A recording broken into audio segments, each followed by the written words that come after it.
audience.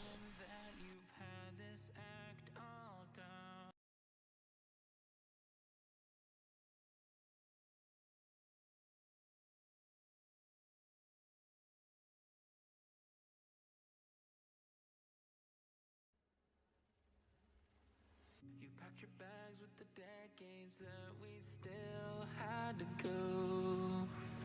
I'm not surprised in the least that you thought I wouldn't notice at all. I never gave any attention to your problems. Resembled cinder blocks just dragging me to the bottom. This was the worst idea that I ever thought of, but I cannot dream it now. Dark clouds come rolling in. I'm not ready for the rain. When love tears you open, you're never ready for the pain. Glass hearts get broken, can't put them back the same. And when they shatter on the floor, it's gonna hurt like a mother.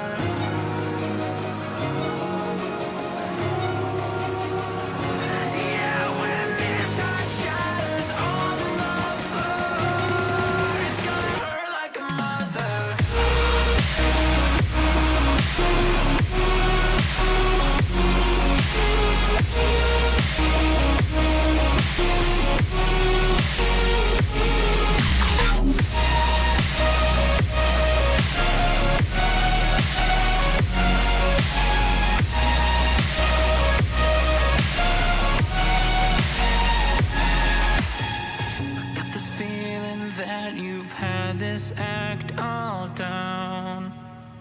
I'm throwing ashes to the water while I drown.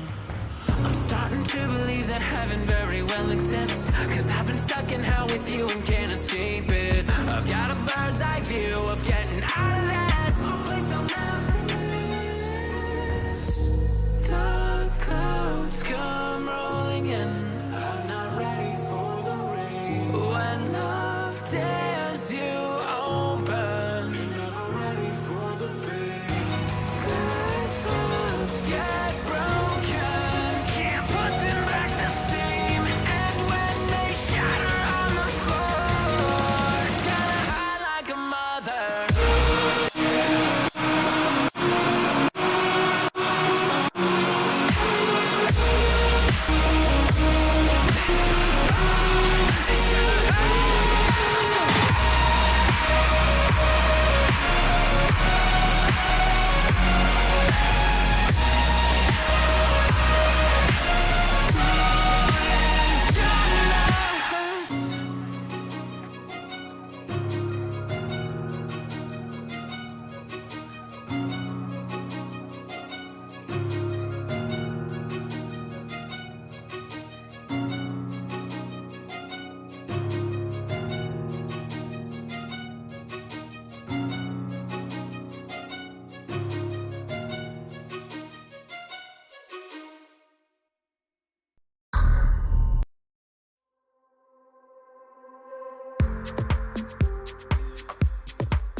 yeah. I'm back to quitting myself in prison, got shit to finish, yeah. I had a minute, yeah. Ain't had to live it, no. I'm back to winning, I'm back to business, I'm back to finish, yeah. I'm back to winning.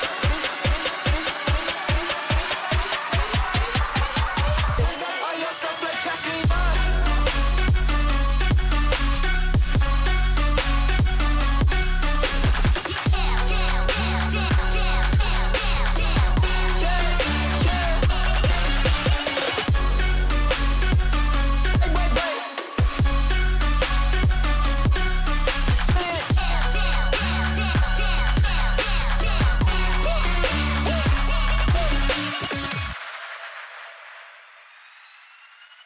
I don't got shit, who's asking?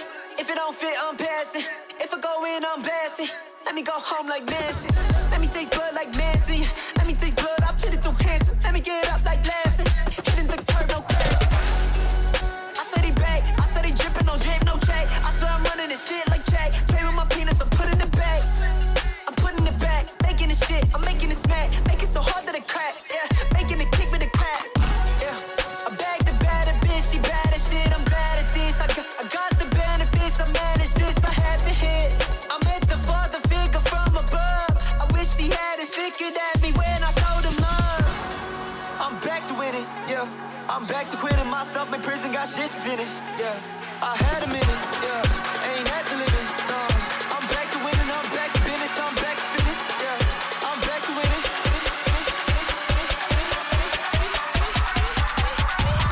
All your stuff like cash me on.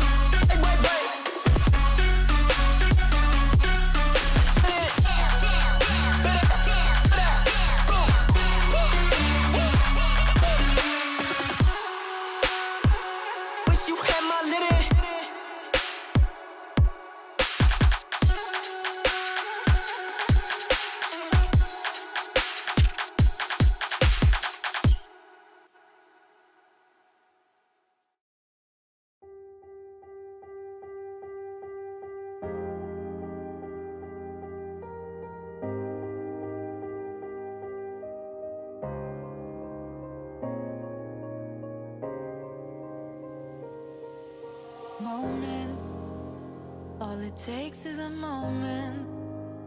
Is it fate that you came this far unbroken?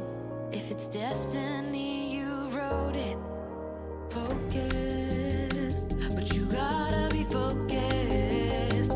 Make or break, it's the last goodbye they remember you for. They're calling your name, go and take what's yours. Here, now, it's everything you've been dreaming about. There's a reason why you were chosen. This is your moment.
Listen to me speak, but just say what you want. What words will you keep? The ones that cause us harm. You assume the worst, but that is yet to come. Because you caused it first, and now we've come undone.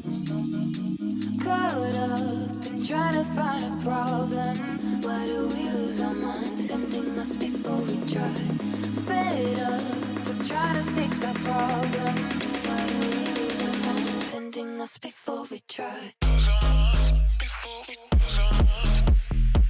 Why do we lose our minds, sending us before we try? Why do we lose our minds, sending us before we try? Caught up in trying to find a problem. Why do we lose our minds, sending us before we try? Fed up, we're trying to fix our problems. Why do we lose our minds, lose our minds? But between the lines, because you bent the truth.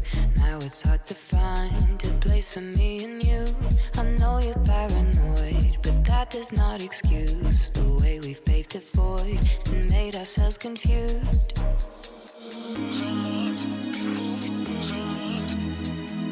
Why do we lose our minds, sending us before we try? Why do we lose our minds, sending us before we try?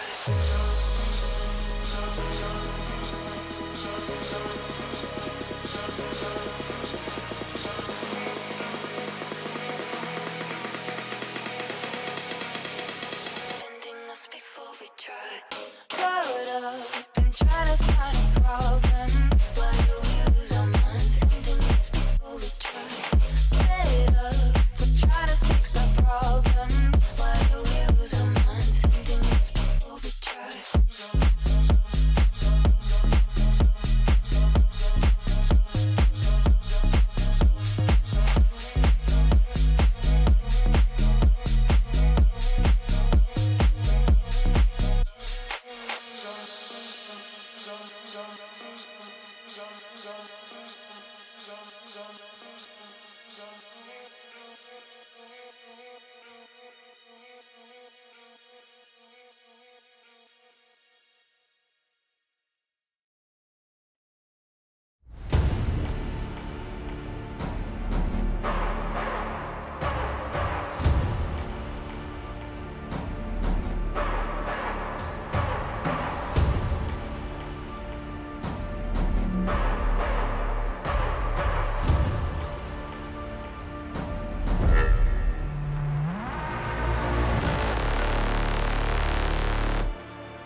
What you know about?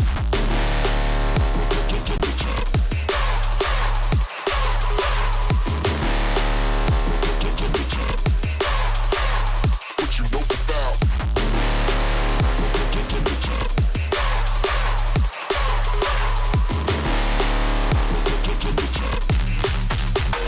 What you know about?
to this.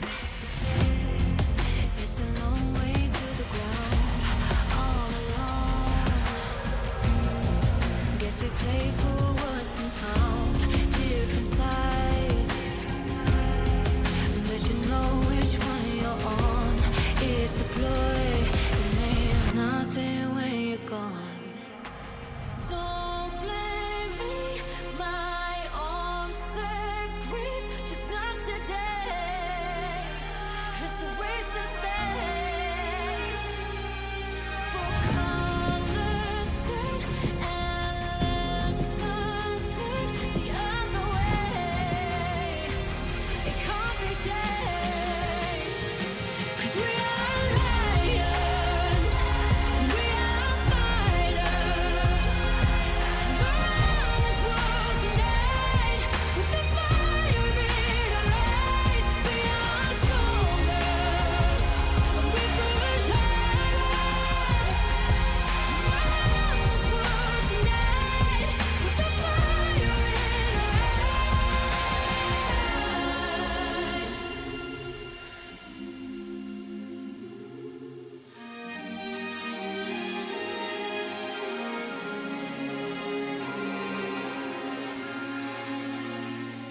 We are lions, we are fighters, and we're on this world tonight with the fire in our eyes. We are stronger, and we push harder.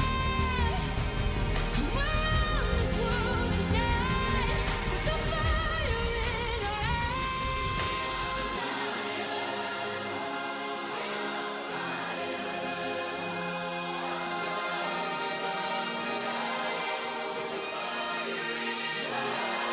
We are stronger, and we push harder.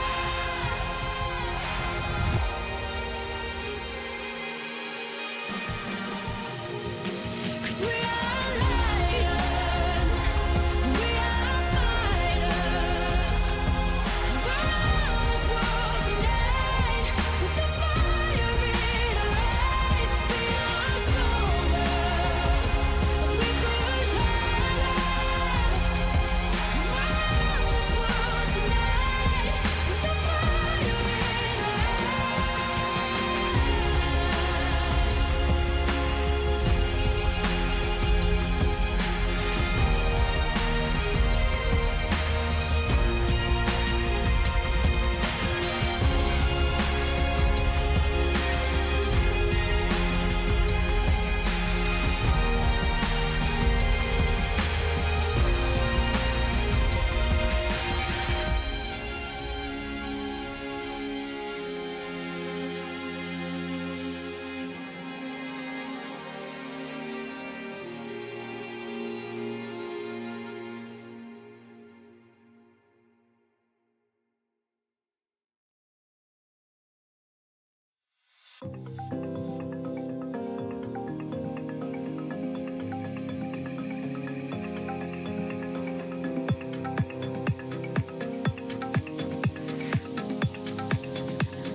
Been standing still, captive in the hills that hold me here.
And hello, ladies and gentlemen, welcome once again to the first semi-final of the Baesports League of Legends, the Baesports Bay Cup.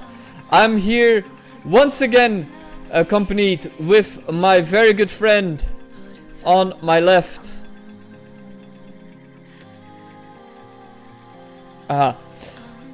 We are going to be talking about the first bracket of the semifinals. But while we're at it, obviously we've got one semifinal today, one semifinal tomorrow. The best of three is going to happen right now. But today is the main important one. I think today is going to be a big fight with Universae and Rändajar, and I get a noise, so that's always great. We're gonna talk about this over here that you see on your screen, the semifinals, the first bracket, best of three. Ahmed, I am excited about this game. What do you think? We've talked a little bit about this. I kind of was like, okay, gonna have to stop you, because if not, we have nothing to talk about on stream, and we kind of have to repeat our lines and stuff like that, and feels a little bit like acting. And I don't know about you, but the Oscars just ended, and that's not a good sign, because the Oscars were actually supposed to go to us. But regardless, Ahmed, what is your prediction? I want to hear it from you. You've got Rändajar, the Eastern European team, versus Universae, the team that got in quite a lot of trouble. They got murked, but by an illegal Turkish team. What? Murked? What's murked? Like they were beaten easily. Got beaten by Nemesis. Did they not get beaten by the Turkish team? No. Oh, you're correct. They did get beaten by Nemesis. Yeah. My apologies. But yeah, I mean, I remember that they got nerfed basically. By one team or the other. Anyway, talking about the semifinal, I think Universae is gonna take the game easily, in my opinion. I don't think Rändajar will put up a big of a challenge, as we've seen their first game, and like we said before, communication is very important, right? And I think Universae, they learned from their mistakes from last week. After the merge, they changed the players. And they changed one player, to be exact, and it wasn't, they weren't in the right fields, they weren't in sync like that. I don't think he was like part of the boys yet. He was still in that initiation process, right? Right. So, but I think now, like, of course you're gonna practice, right? If you practice and you played a lot, then you understand the new player and try to figure out new tactics, new strategies, because you can't go into the semifinal expecting what worked in the groups to work here, right? It's a best of three. Teams here can actually adapt and change their strategy. Like Rändajar can lose the first game but learn a lot. So a lot can happen in this situation. So I do believe that Universae is the stronger team here, but Rändajar can also prove us wrong, just like how Nemesis proved us wrong. They defeated Universae very simply. I think the score was like 13k above in like 12 minutes. It was just insane how they were able to outplay them everywhere around the map. But right now, in my head, what I believe, because Universae got to play more games, for their players played before previously, a lot more, I would say, than Rändajar. So I think, personally, in my own opinion, I think today is going to be a 2-0 to Universae. A 2-0 to Universae, but if I'm not mistaken, Ahmed, you've kind of said you said the opposite while we were off stream. What is the change of mind all of a sudden? I think when we were off stream, you said Universae would win. I just said Universae would win, and I just said Universae would win. I know. Okay, then I must have misheard you. The thing is though, I admit, right? Rändajar looks like they're gonna be in trouble. No doubt about that, right? Like both you and I can agree on that. However, they are I think they are very underrated when it comes to this game. They were from a different group. Ahmed, you don't have to do this because Challenger mode will also give us a custom game at 3:15. What? That's how that works. They will? Yeah, they do. Well, anyway, we already did it, so. So, but I think Rändajar is a team that is very underrated and can surprise still in this regard. If you were to ask me, Ahmed, especially from someone that has no clue but that has seen the tournament going with, you know, his basic knowledge of the game and the competition, gonna go for this 2-1 for Universae. I think Rändajar might win one. Yeah. Especially once they may be changing the sides. I think maybe Rändajar might be able to pick up on a small advantage there and might be able to capitalize on it.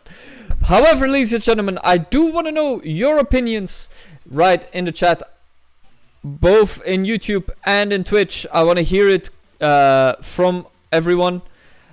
Let's make sure that we have. Oh, that does not look good. That KBS. However, I want to hear it from everyone on their chat. See what they have to say. Are you joining? I'm waiting for the Challenger mode one. Is the thing. But are they already there? Yeah, the teams are here. Okay, in that case, never mind then. I will be joining and I will be spectating. Oh, we've got how many people are here? We've got the captains here, or what?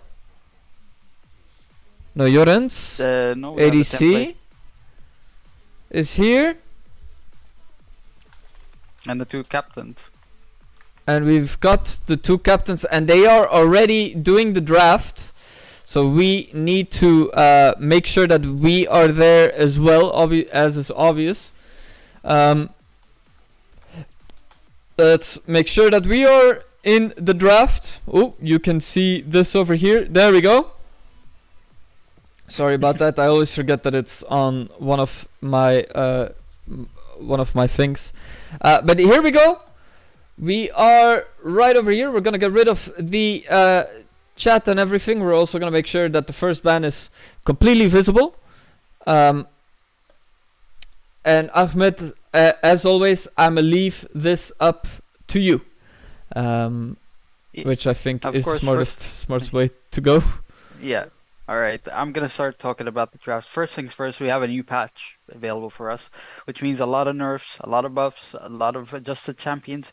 First, I think, honestly, interesting thing, I think Yumi might get banned or permapicked, and starting from this series, from this semifinal, is going to show us how powerful Yumi is. New Yumi is out, and she is disgustingly broken. The shields she gives, the armor, the magic resist, she gives so much sustainability for the ADC and the entire team. And I personally think she, instead of deleting her from the game, I thought that's what they did. They wanted us, not play her. They brought her back and they made her way stronger. Of course, there are some nerfs coming here and there for Caitlyn, for Twitch, for Xayah. 3 ADCs being nerfed this patch. Aurelion Sol as well being slightly nerfed, not a big nerf, of course, but mainly ADC role right now. They're gonna have to, expand their champion pools, right? They're gonna have to change the playstyle because you can't, if you want to win lane that aggressively, you can't really go Caitlyn Lux now or Caitlyn Morgana. You gotta change it up a bit. Lucian Nami is still available, of course. You have. Jinx just got a buff as well, so you can go Jinx with literally OG supports on top of it. So it all depends on how their playstyle is. But Yumi did get adjusted, right? But I still think she's very powerful. She is pretty strong. Ramos got nerfed as well. So Ramos as well was a big ban in the last. In the group stages, everyone did not want to play against Ramos, mainly because there was a Ramos main going around in Group B. So I don't know which team he's on, honestly, but we're gonna see. But I suppose we're waiting for the teams to start banning. But I think Champ Select is not gonna be that crazy. I think it's gonna be very basic. A lot of the, you know, weird picks have been like kind of nerfed down. They kind of slowed down. And plus, in the group stage, you can try out anything. You could test out the waters, right? But in the Correct. semifinal, you want to do your best. You want to pick the champions that you know how to play. You want to pick things that will give you an advantage immediately. Like you want to pick your main, 100%. So I don't think they're gonna go crazy on us unless somehow they have a pick that they practiced, a play style that they practice, what they want to do. I think we're gonna be in for a fun time. At least I think from Rändajar side, I think they might surprise us with some picks. But Universae, I think they're just gonna go with standard picks, very basic. You know, not crazy, just like it can win lane. It can win lane. It can get you far away from it. Give you the lead, get you to perform well in the game. And I don't think that anything's gonna be crazy from Universae side. Rändajar on the other side, it's gonna be a total fiesta. So we're gonna see how this is gonna work out. Rändajar versus Universae. Rändajar on the blue, Universae on the red, and obviously, while we're talking about this universe, tomorrow we've got the next game as well, the second semifinals. It is Los Pocho Locos versus Nemesis. Also, I think this is more the match tomorrow of the underdogs, as we see Bjornkit saying that Rändajar will probably win. Bjornkit, very nice to see you. We are waiting for the bans. We are waiting for the choices. I guess as well they kind of are probably in Discord games, in Discord talking tactics, seeing what works, what doesn't, etc., etc. We'll also give them this here right now on our Discord, so we know who is playing. And they can join a VC on our League of Legends Discord server. But And I think we're gonna start right about now. We're gonna head to Champ Select and bans and everything.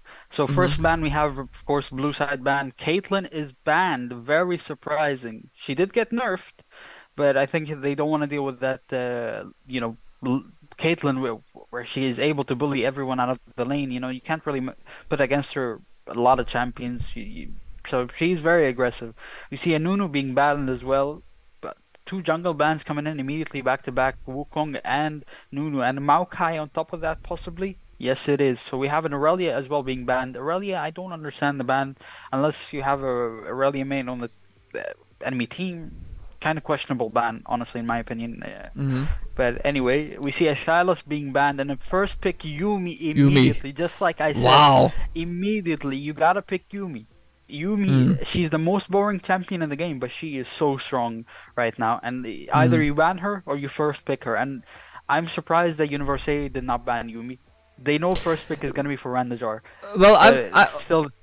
sorry to cut you off there. I'm not surprised that they banned Yumi, because their main pick would have been Yumi anyway. They've asked us before, can we play Yumi? Can we play Yumi? We've always said yes. Obviously, you're right in the sense of like they should have banned it for this one, as we're saying. Obviously, it's a best of 3, but.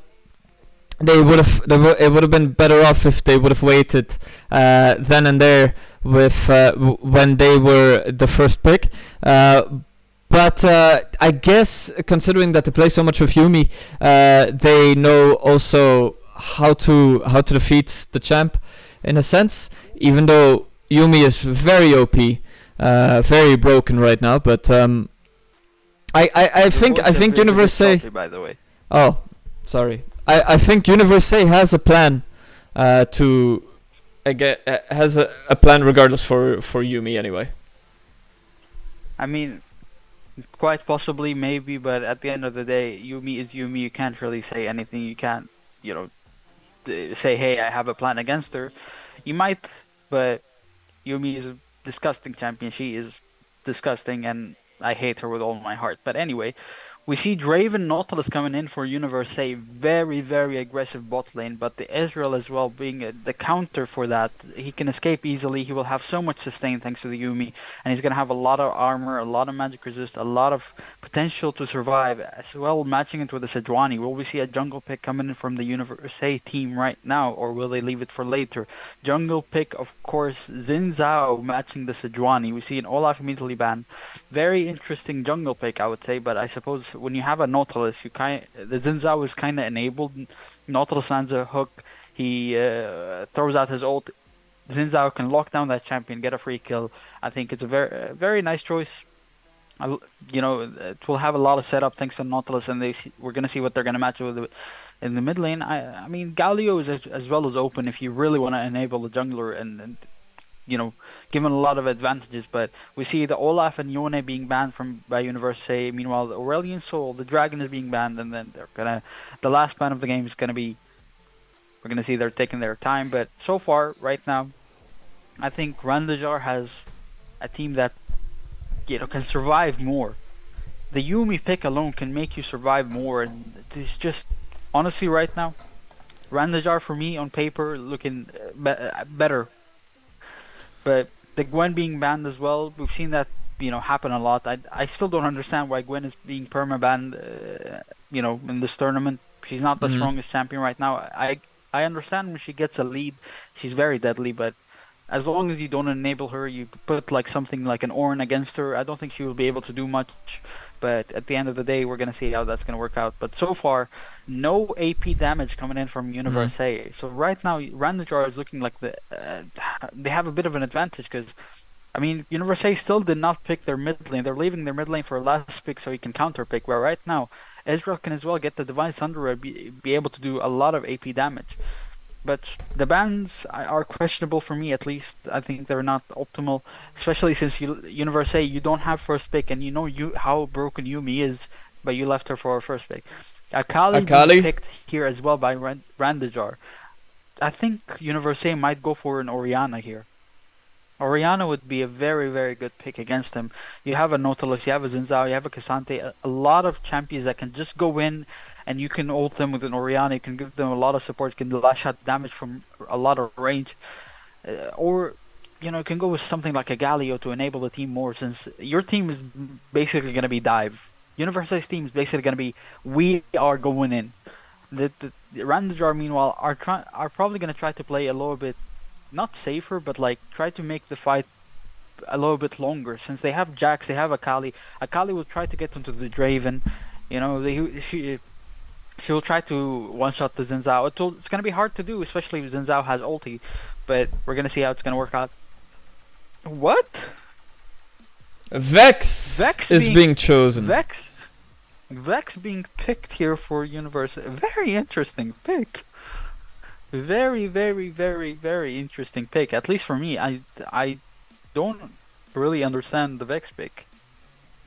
Something a bit unusual, kind of. Like, Rändajar's team, you kind of understand how it's going to work out. You can expect what they're kind of try to do. Like, Sejuani ult coming in with Akali, or you know, Yumi can provide a lot of sustain for the Jax, for the Ezreal, for the Akali. She can jump on anyone right here and do a lot of work. But on the other side, you have a full dive comp, and I understand the Vex, you know, with her ulti, she can jump in, land 5-man fear, but like, I genuinely don't see Vex here as an optimal pick. In my honest opinion, I think something like a Galio or Orianna here would have been way better. You can bully the Akali, you know, Xin Zhao, you can give him a lot of support, you can, you know, make sure that your team is, I don't know, I don't get it, because, for example, if you pick an Orianna, Nautilus jumps in, boom, you ulti, you're good to go, that's a good fight for you.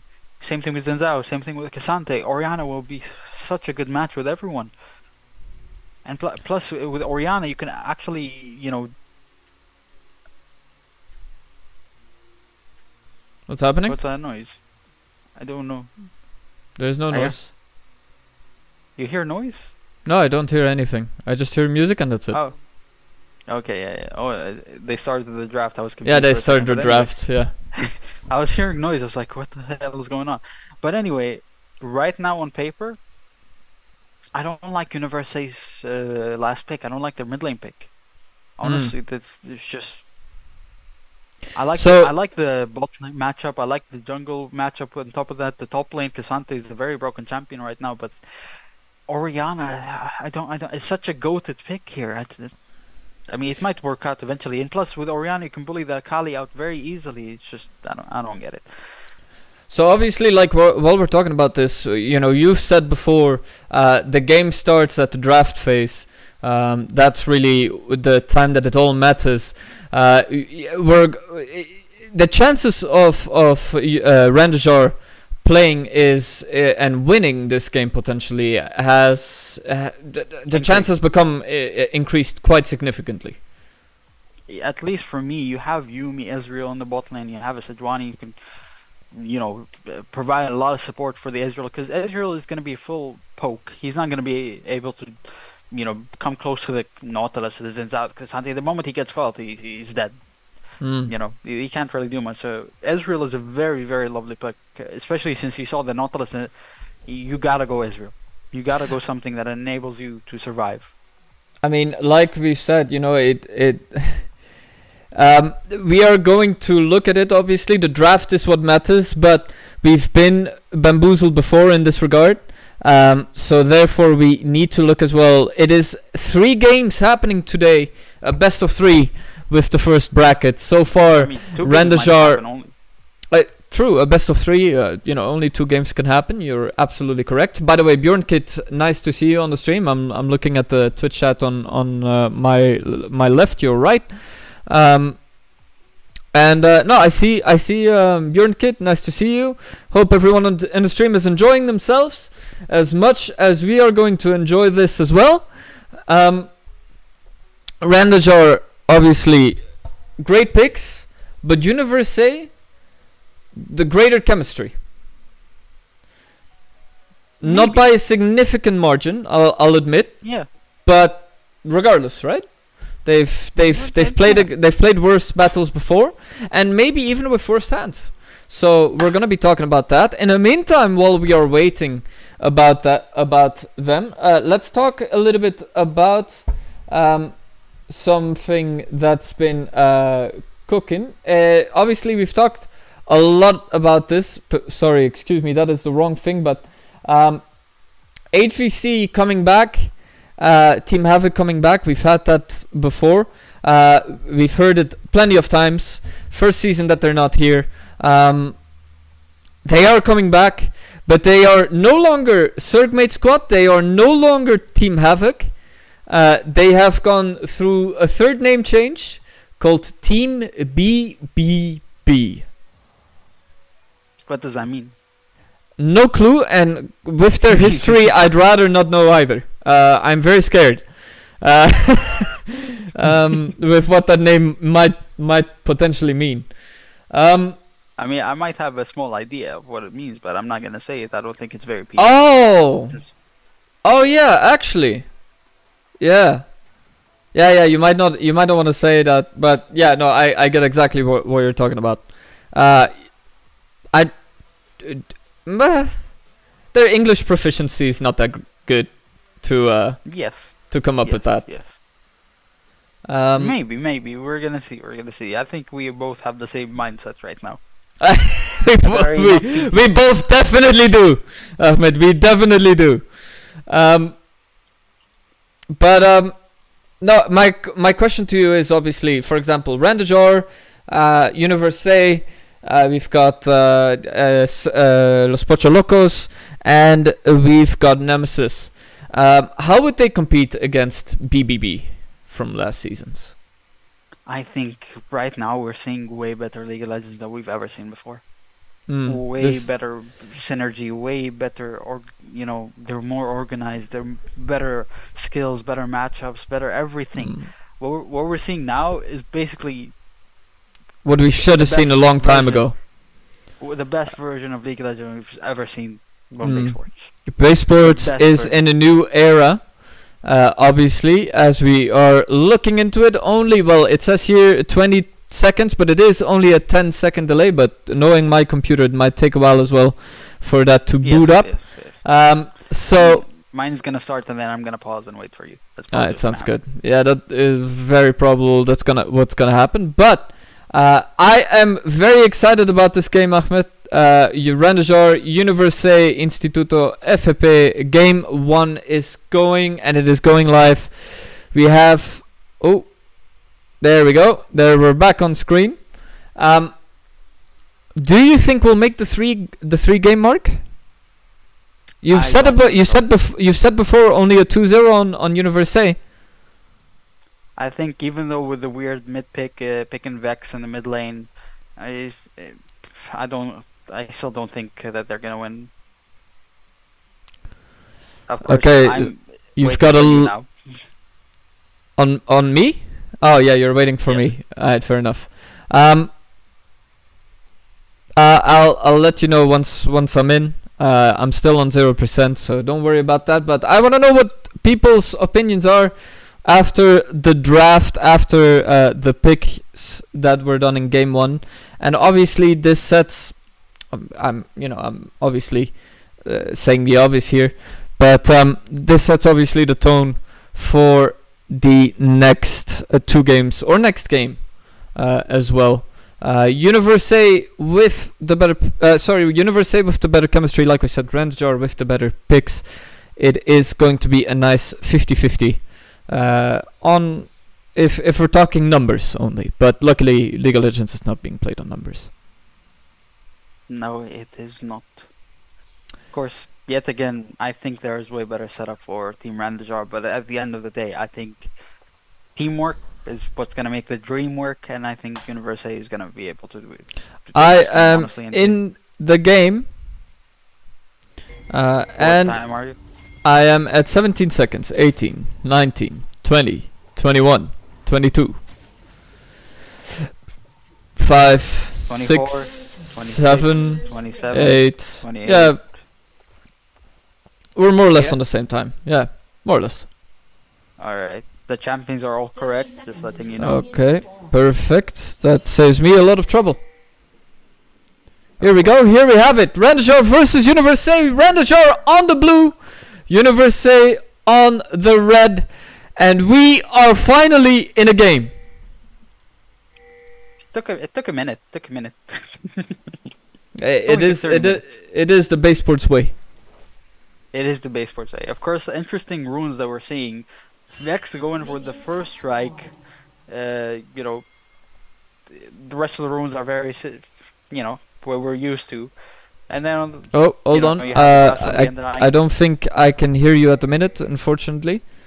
Something has happened with my beacon, but I'll see. It went on my speakers once again, but yeah, keep talking. I can hear you still. Alright, we see a little invade happening in the bot side right now. They did get the ward, they got some gold in their bag, but they're disabling the Sejuani early on. Ezreal Yumi decided to give up the buff and go into lane. Sejuani will have to do something here. She'll have to go move to the top side to get her blue buff. But already great play from Universae, getting that first buff. Are they going to be able to get something in the bot side? But we're going to get back to that. In the top lane, Jax is winning the trades here and there. Vex as well. Look at that early damage. That first strike gold coming in very early.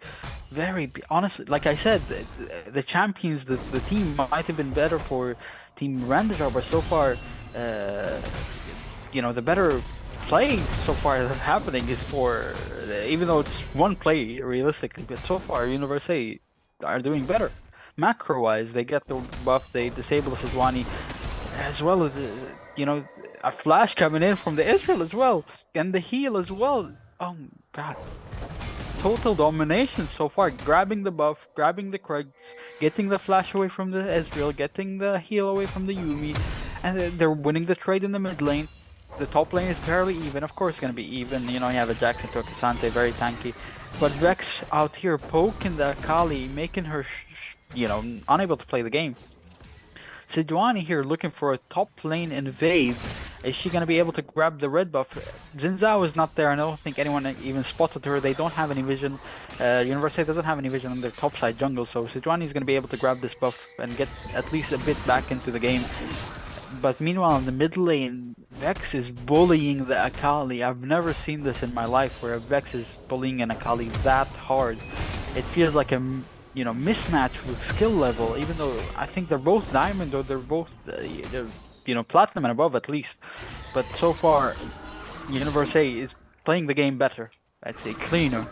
They're looking at the map, seeing what they can find an advantage in, and just playing the map way, way better. Akali's unable to farm, but she does have the farm lead, but at the same time, Vex does have first strike, so eventually the gold's gonna go in the advantage of the Vex. In the bot lane, Nautilus tries to find something, but he cannot catch the Ezreal. It's very hard to catch an Ezreal. But look at the poke coming in. I'm just disgusted by the Vex. I did not believe she would be able to poke that much. But me on the top lane, Jax might be able to grab a kill, but K'Sante pulls him back to the tower. He has to jump away. K'Sante survives with that much HP left, but Jax as well. Meanwhile, on the mid lane, Sejuani is there. She might be able to grab something. She does have flash, but Xin Zhao is also there. He was at the chickens all along, and he is able to knock out that Sejuani. And now she's gonna decide not to forcefully engage and head back into the lane. She's gonna go back into her blue side and be able to get the wolves, but so far Xin Zhao is bullying the Sejuani. The beautiful counter gank by the Xin Zhao. In the top lane we see K'Sante might be able to grab a kill here, but Jax was able to say no, your auto attacks won't land thanks to his E. Beautiful play from the Aurelia top laner. That's gorgeous. The name of the game. It was a gorgeous first blood. It was quite nice back and forth, but Rändajar takes the W at the minute.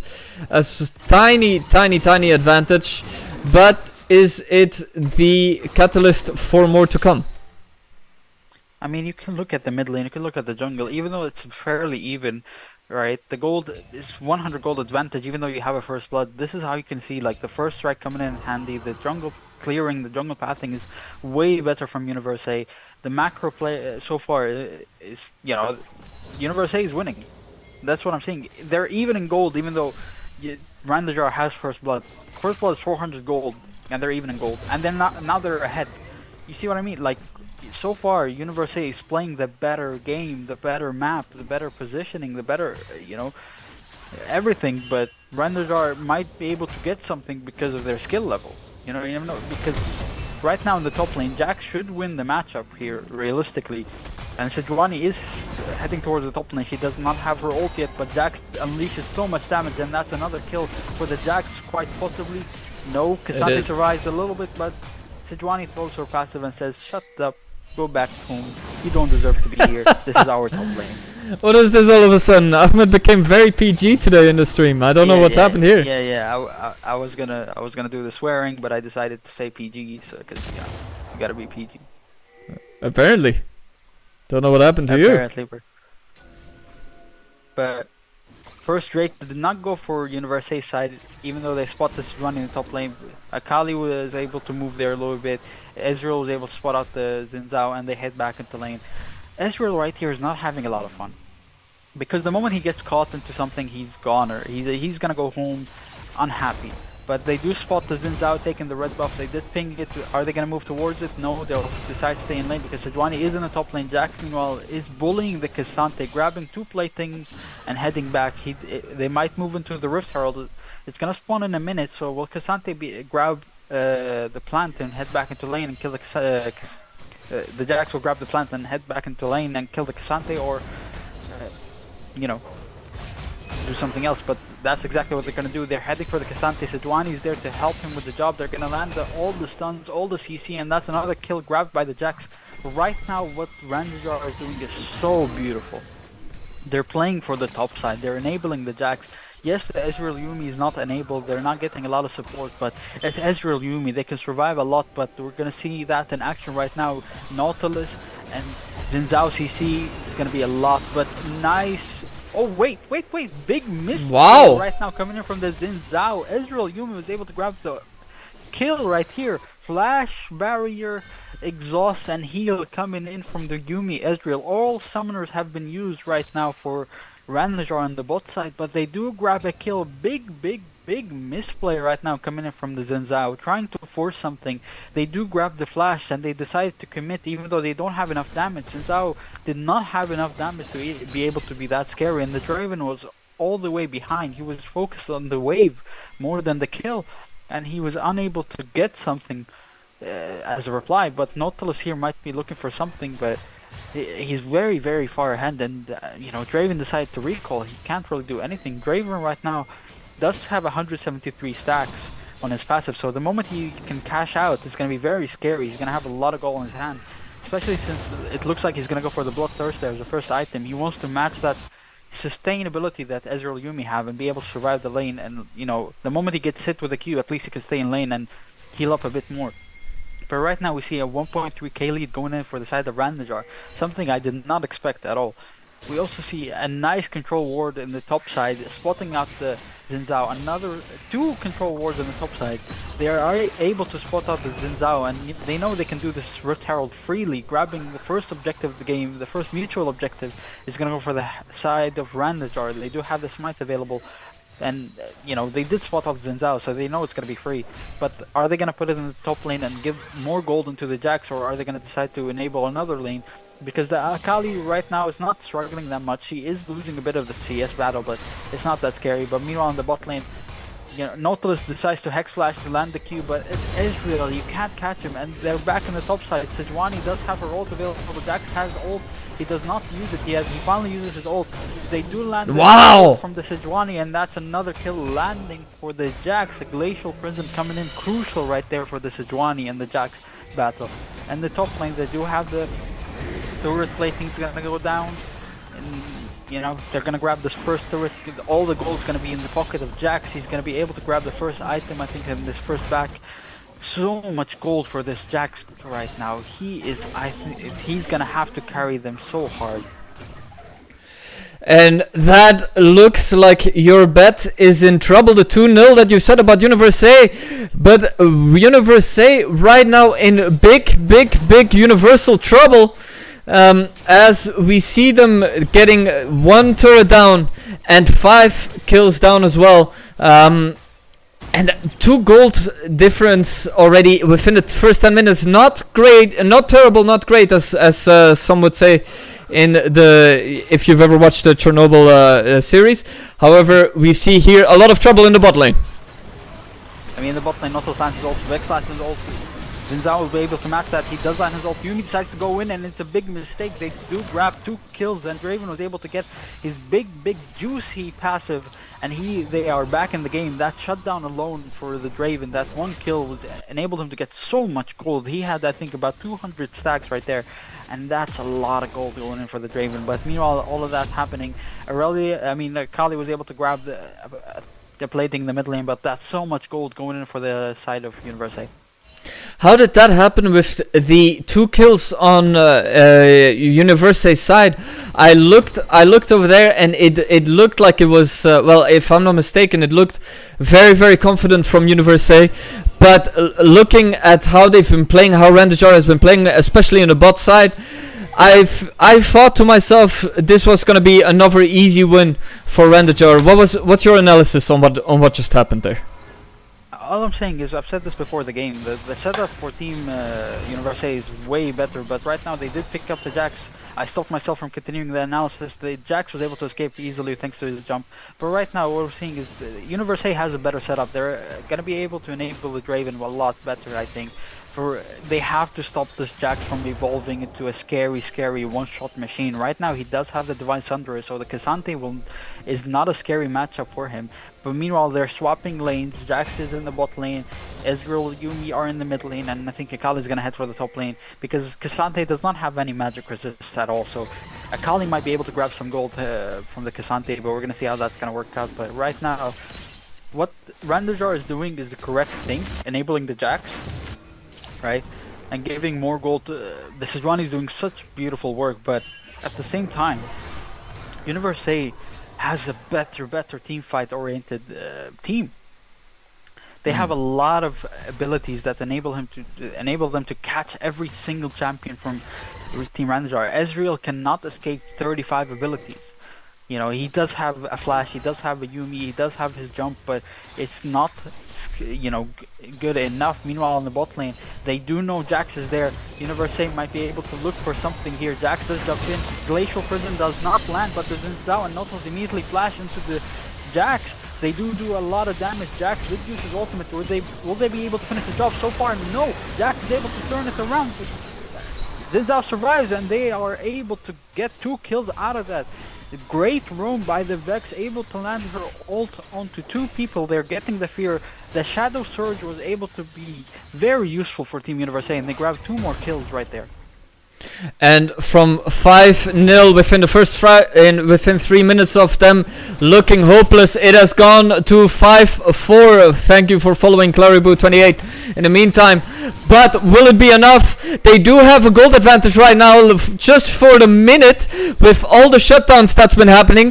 But will it be enough for Universae, the new UPV team? I mean, honestly, like I said, the better setup is for Team Universae. They have so much stuff that enables them to catch people, but the game plan right now for Rändajar is they have to play around the Jax. He is the most fed team member. You know, you have the Radiant Virtue coming in for the Sejuani, right? It's gonna, you know, when she lands her Glacial Prison, when she uses her ult, it's gonna give a lot of sustainability for her team, but is it gonna be enough? I don't see any anti-healing actually coming in this early for Team Universae. I think Notos might be going for that Bramble Vest as, you know, the item, but if he doesn't, you know, the healing's gonna be very dangerous for Team Rändajar. But we're gonna see how that's gonna work out. But meanwhile, Sejuani just, you know, decided to clear some camps here and there, getting some gold back to her pocket. She did enable the Jax, she did enable the Ezreal Yumi, she did enable the Vexalo, enable Jax a lot, and she wasn't able to farm as efficiently, but so far she's still matching the Zinzao, even though she was able to do so much work in the top lane.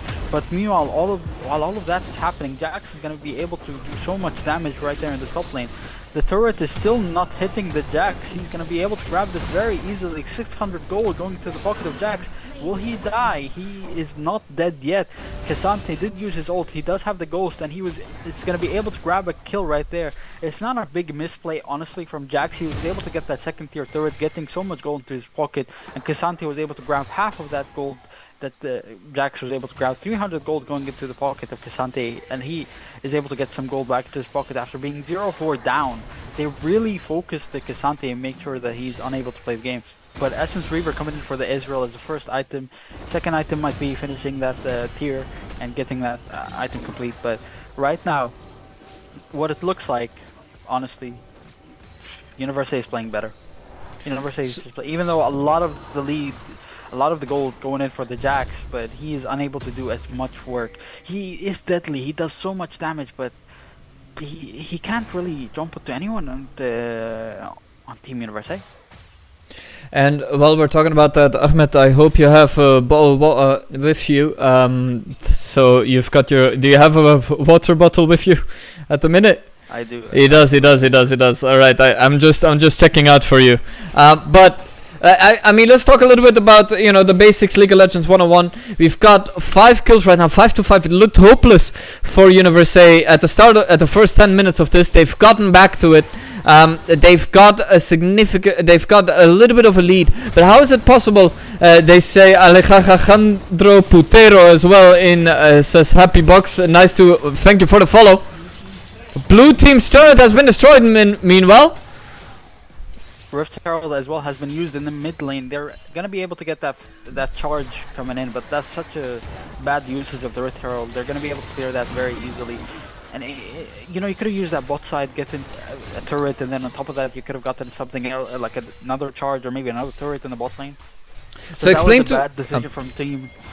Yeah, that was a bad decision from Team Universae. You know, they could have used that in the bot lane. I think that would have been way better.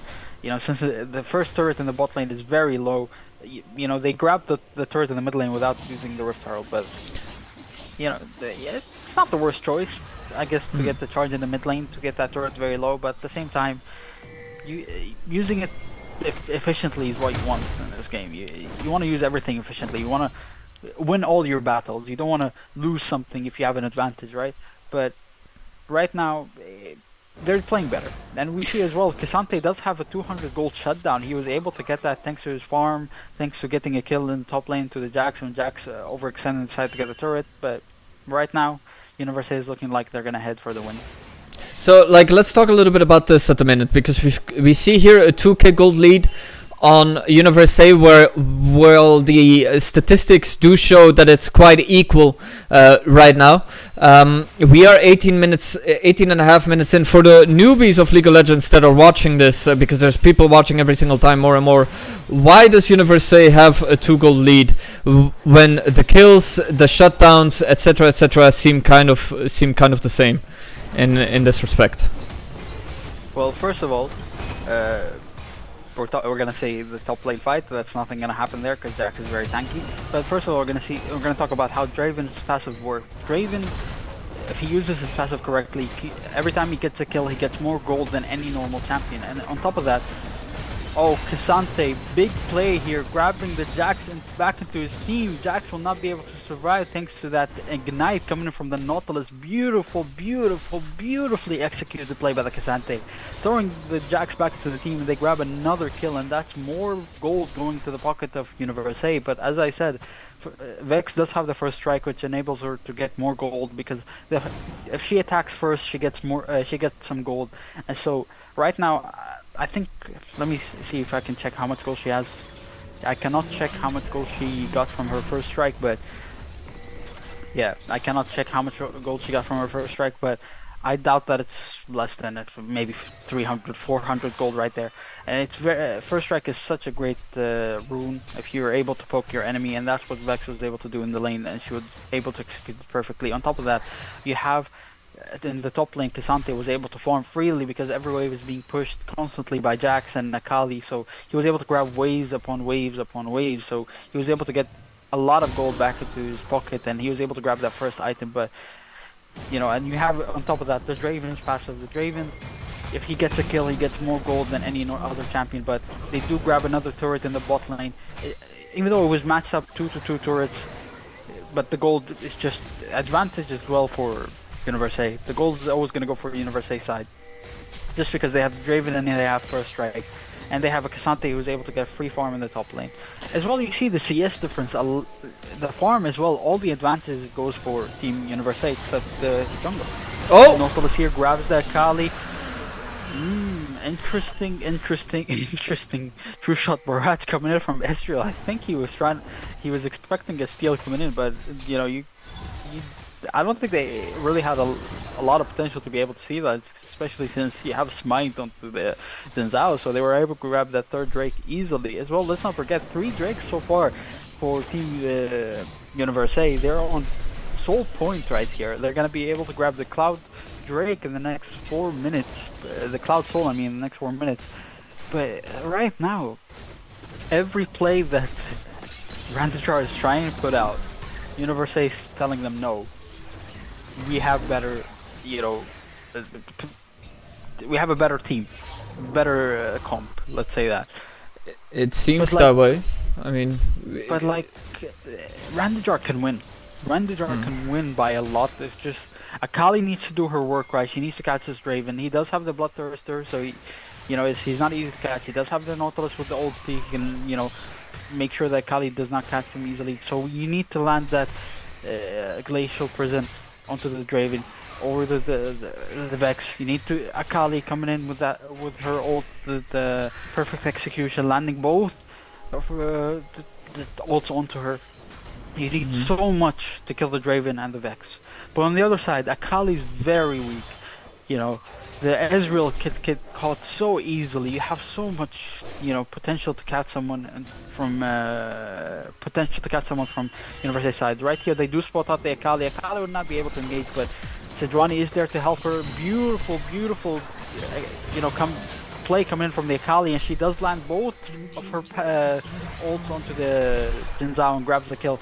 They do spot out the Vex right here, but she does use TP to escape. Meanwhile, they might be able to grab the Baron. Smite is available, but on the other side, Universae does not have the Smite right now since the Jin Zhao is dead. They can grab this Baron very easily, but K'Sante is coming in with the TP. They do grab the Yuumi. Oh, that's a beautiful stun landing to the Yuumi. oh, I'm getting...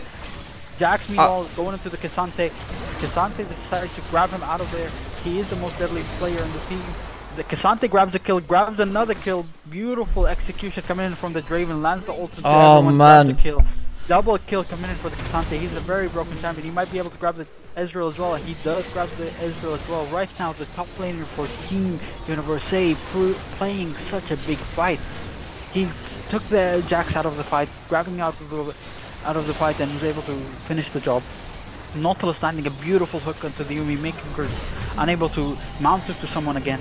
You know, they were able to catch the Sejuani off guard. They were able to catch the, Ezreal. None of the damage that was, put out by Team Rändajar was that deadly. Jax is the only member that hurts. He does have a Spear of Shojin, he does have the Device Thunderer, but it's not enough to be able to kill the Cassante. Cassante right now has 2 items, Frozen Heart, and on top of that the Frozen Mallet. 2 frozen items, and he is very, very, very deadly. And he might be looking to go for that gargoyle on this deck. Stoneplate. That's not what the item is called, but it's just I hate how the name sounds, but it's funny. Anyway, right now see almost a 10k gold, and they're probably gonna grab this Jax again. Nautilus does not have ult. Xin Zhao does have the ult. A lot of damage being unleashed onto the Jax. He does have the plated steel clubs, but it's not enough to deny Draven the damage. He has 3 items, Bloodthirster on top of the Infinity Edge, on top of the Kraken Slayer. He is very, very dangerous. His crit right there does 1,000 damage. Holy smackaroni. But meanwhile, Cassante is zoning out everyone from Team Rändajar. He is very, very scary right now. If he catches someone with his ult, he is very deadly. That all-out ultimate from Cassante is very, very deadly. How the mighty have fallen 6-11 right now. Rändajar in big trouble, and it seems like this might be the end of game number 1 as their turret has been destroyed. Can it be enough? They're trying to go through the attack in the bot lane, all of them. And are they backing off just a little bit? It seems like it, but they've gone back while taking an inhibitor. But it is 10k gold difference right now with 5 kill difference as well, and it seemed like Universae was in big trouble. But look how they have gone for the payback, Ahmed. I mean, it was very, very, like I said, the execution matters, right, in League of Legends, and the better team, the better comp right now for me is Team Universae. Vex was a weird pick for me, I would say, but but I always said they have way better setup. They have way better things to catch everyone out. And as you mentioned, they might have a play against the Yumi, and they do. They pick the Nautilus, they pick the Vex, they pick the Xin Zhao, and they're able to catch this Yumi very easily. And Yumi is not allowed to dismount off anyone, and they do grab the Cloud Soul here as well on top of that. But very interesting choice right here. I see Ezreal decide not to complete the Essence Reaver and decide to go with the Navori Quick Blades. He does get his, abilities faster, but he does not unleash a lot of damage. As we see, he did land his True Barrage onto 5 people in the bot lane, but it literally did not even do 10 damage onto anyone. You have so much armor coming in, and the Bramble Vest as well, as I mentioned before, coming in for the Nautilus, and as well on top of that, you see the Radiant Virtue coming in, which an item I love to build on the Nautilus right here, which is why I have a 70% win rate on Nautilus. But Cassante going in, grabbing the Sejuani back into the team. True Shot Barrage lands onto 5 people again, and it does no damage. The Radiant Virtue giving a lot of sustain as well. Look at that healing coming in, and Cassante was able to survive all of that damage unleashed onto him. Glacial Prison does land, but it's not enough. It's just better a team. You have a team that can catch anyone, and you have a team that decides to poke and survive, basically. But they cannot survive because you're playing against a team that can catch anyone. Again, Xin Zhao going in, flashes in, grab the Ezreal. He does land the knockup, but Exhaust immediately lands onto the Xin Zhao thanks to the Yumi, and he was unable to one-shot the Ezreal. He does have a lot of damage. He does have an item completed. He might go back right now to create another item, but the Gargoyle is not enough damage, I suppose, on top of the Exhaust to kill this Ezreal very easily, especially since Yumi gives a lot of sustain. True Shot Barrage right here, used on the wave to get, some damage onto the wave, be able to clear it easier. But as you see, the vision right now is going for Team Universae. They do have two control wards onto the red side for the entries for Team Rändajar, and they have 2 wards coming in the base of Rändajar. But on top of that, they have 3 inhibitors being taken down. So right now, Rändajar, they literally have to do everything possible to get this Ezreal to finish his items. But by the looks of it, he's not gonna go to finish the Essence Reaver, and he's going for that other item because he did pick up the pickaxe. So I don't know what his 3rd item is gonna be right now, but it's not looking like it's gonna be a great choice of an item. But they do spot out the Jax in the top lane. Desante is there. He can literally he's waiting for the Jax to jump to pull him back. So he does jump eventually, but the Brave is because he can pick up another kill right here. They do catch the Jax so simply, and the Jax, even though he was able to get so much in the lane, he can't really do much. I think the 3rd item for the Ezreal might be the Blade of the Ruined King, just so he can do some damage to the Nautilus, some damage to the Cassante, because they really can't do anything. Especially since they have no armor penetration. Crucial Barrage literally did acute damage.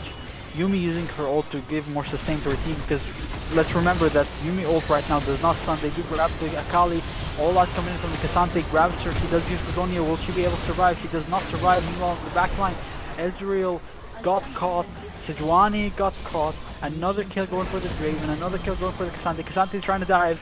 Will It they is be able to done! grab the kill? No, they do use the Zonias. They survive the fountain damage, and that's free. That was such a free game for Rändajar, but at the same time they were unable to play it well. They got so much gold for the Jax early on, but such bad communication coming in and bad macro decisions.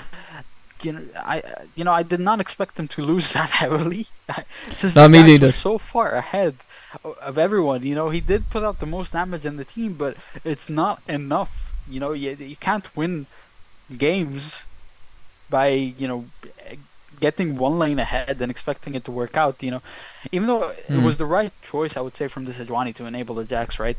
But at the same time, it's important. You have an Ezreal Yuumi, you have an Akali. Akali without the lead, she's not that scary. She cannot one-shot anyone. She did unleash a lot of damage, but that was only because the Glacial Prison landed on the Xin Zhao. We saw that in the top side river.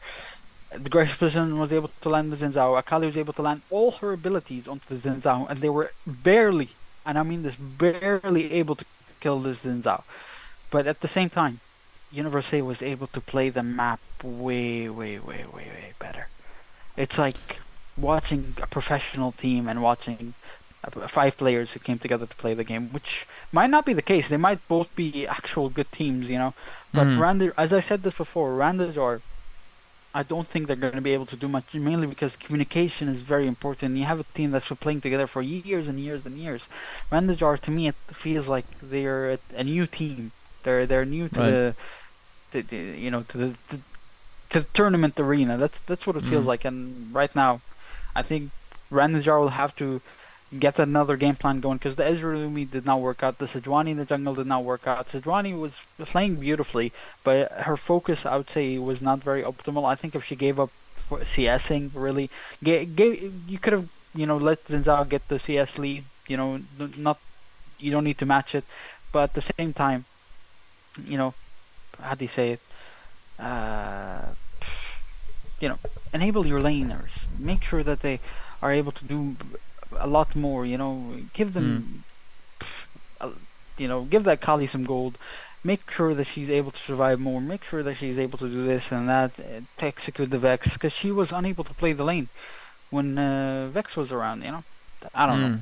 To me, at least, it seems one game plan was executed perfectly, while the other was kind of questionable. Irel saying we are choosing red side. So we have Team Rändajar picking red side, even though it's a bit of a disadvantage, by the way. It's a bit of a disadvantage, mainly because, let me tell you this. Blue side has bigger win rate than, red side, right? So we're going to see how that's going to work out, because I did not, losing teams usually go blue side. Of That's course. what we see everywhere. So, Yeah. But we're gonna see how that's gonna work out for them. But right now, it seems like Team Universae has all their game plans working and they're executing it perfectly. Only one way to find out if they've made another colossal mistake in this regard is to wait and see. But I guess it's more with the and correct me if I'm wrong. I guess it's more with how the picks are done more than anything. I guess. Draft played a big role, yeah, of course. Draft played a big role in enabling the teams, right? I did like the team come from Rändajar. It wasn't bad at all. It was just you aren't. You have such beautiful picks against you. You have Nautilus, Zinzao, Cassante. They catch you so easily. You get caught so easily. And I get you picked the Ezreal Yumi. It has a lot of escape, but then, he's hard to catch. But it's not like you're playing against one champion that could catch you. You're playing against 4 champions that can catch you easily. You have Vex. She can fear you. You can't jump. You can't arcade shift.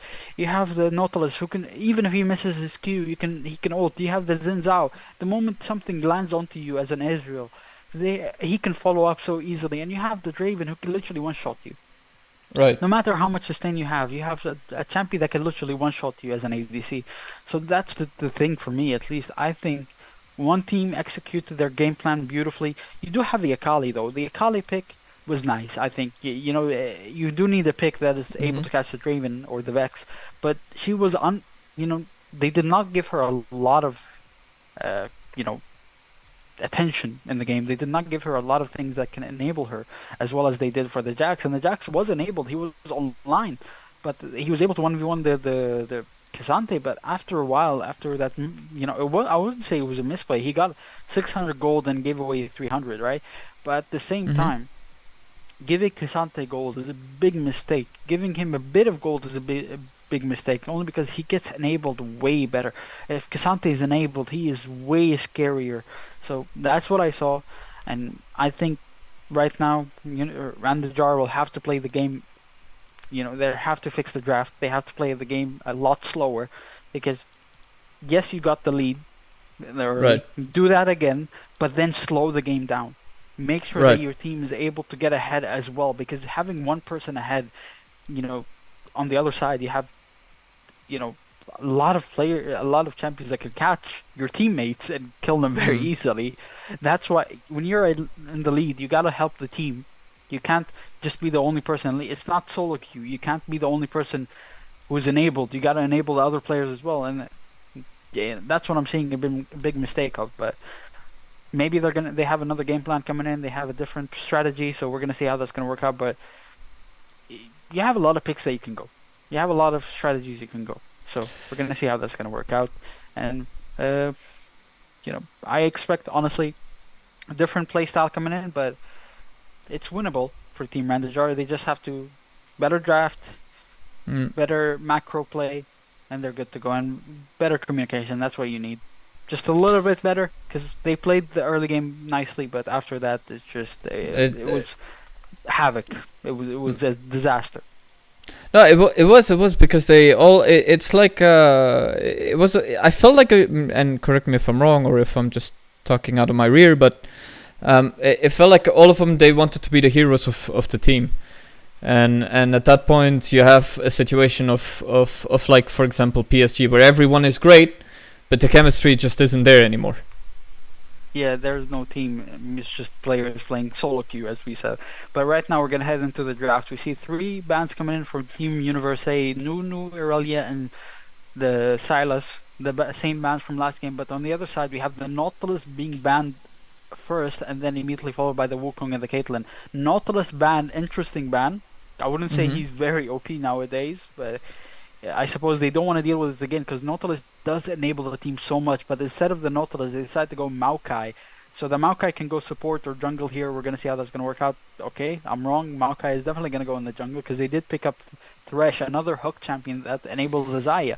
So the moment Thresh lands a hook, Xayah is going to be able to unleash a lot of damage. But on the other side, J4 coming in, and the Kai'Sa as well. Kai'Sa, I like her a lot. You can build first item Blade the Ruined King, so if they have someone with a lot of tankiness, a lot of health, she's able to do a lot of damage onto her. Kai'Sa Rakan, very, very OG pick if he does pick it. It's very OG 2019 kind of pick. I don't see it a lot nowadays, but it's still very strong. We're gonna see how that's gonna work out.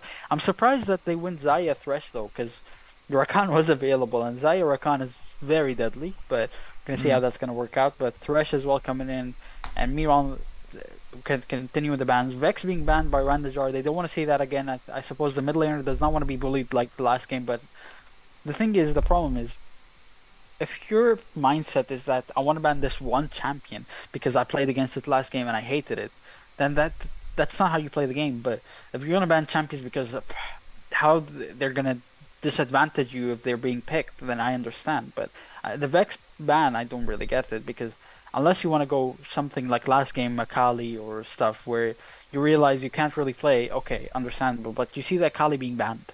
Akali got banned, and so I don't get it. We're gonna see, because Vex does enable engage, I suppose, but we're gonna see. And on top of that, we do see K'Sante being banned from Rändajar and Ornn being banned. Ooh, Ornn would have been beautiful, beautiful, beautiful champion coming in for Rändajar, because you have so much setup to enable the Kai'Sa right now. You have Rakan and J4, so Ornn a pick here would have been given them so much sustainability and so much potential in team fights. But right now, 10 champions have been banned. Both junglers and both bot sides have been picked. Right, that's what we see, right?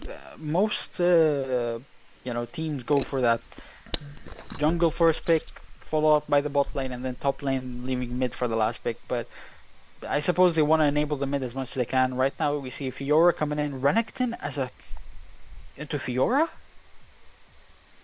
Don't do this, man. Don't pick Renekton into Fiora. He picked Renekton into Fiora. So for people that don't know, Fiora does true damage. Right. Fiora is able to lash out a lot of damage, and she has a lot of potential to just one tap you like that. So you want something that survives. You want something that's able to play against the Fiora.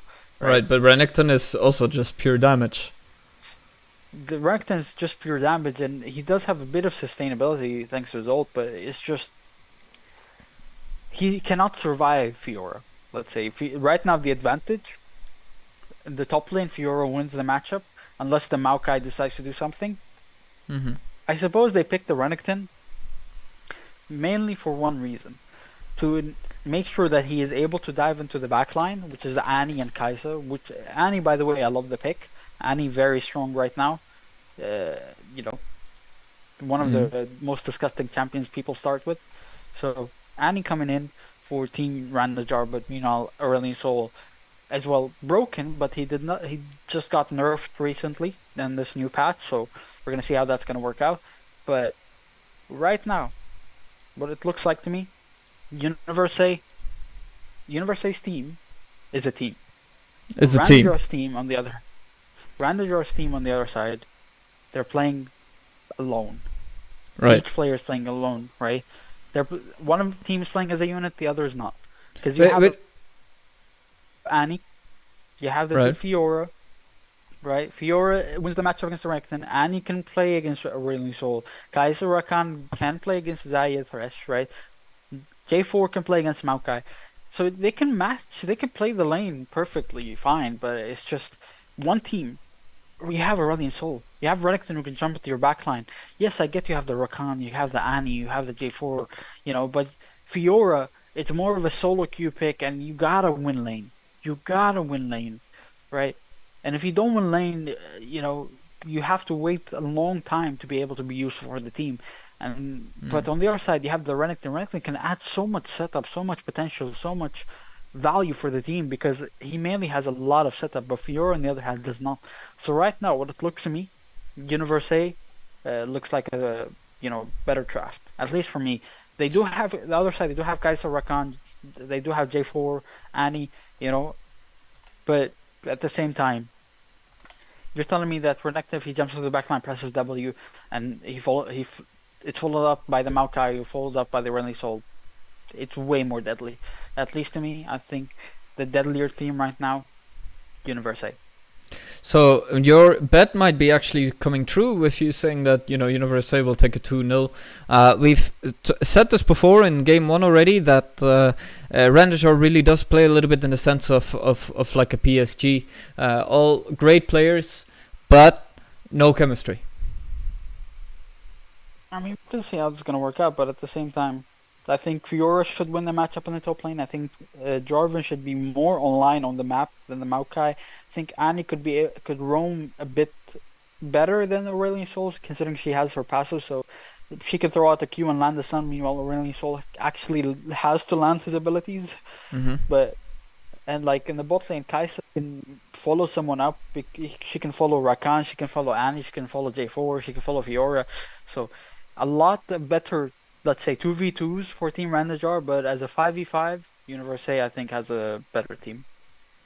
One Spanish team already with the advantage. Are they gonna be battling against Nemesis or Los Pocho Locos? We will find out tomorrow at 3 p.m. CET as well, with the second bracket of the semifinals, and then the winner will take home €250.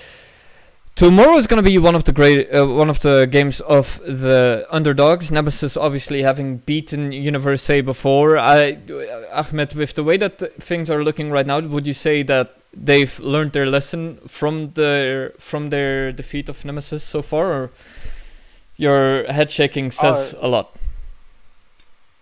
Yeah, because they're still losing the early game.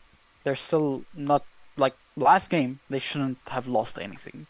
Their team was way better, but they still lost a lot of gold in the early phase. And Nemesis, to me at least, they have Meryl, so the moment you give a lot of gold in the top lane, it's way scarier than giving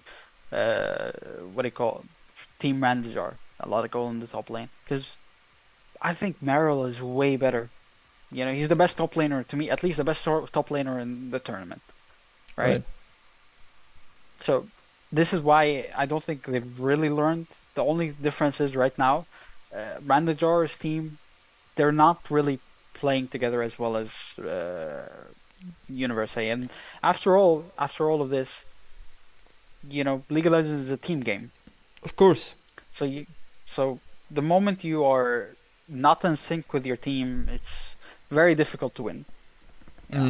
It's not solo queue, right? Solo queue, you have 5 players playing randomly and they don't know each other, right? Yeah, but that's the case for both teams. You don't really have 5v5, but right now you're in a tournament setting and in a 5v5 situation where everyone knows each other. You gotta be in sync. You gotta be on the same page, and that's not what I'm seeing from Team Rändajar.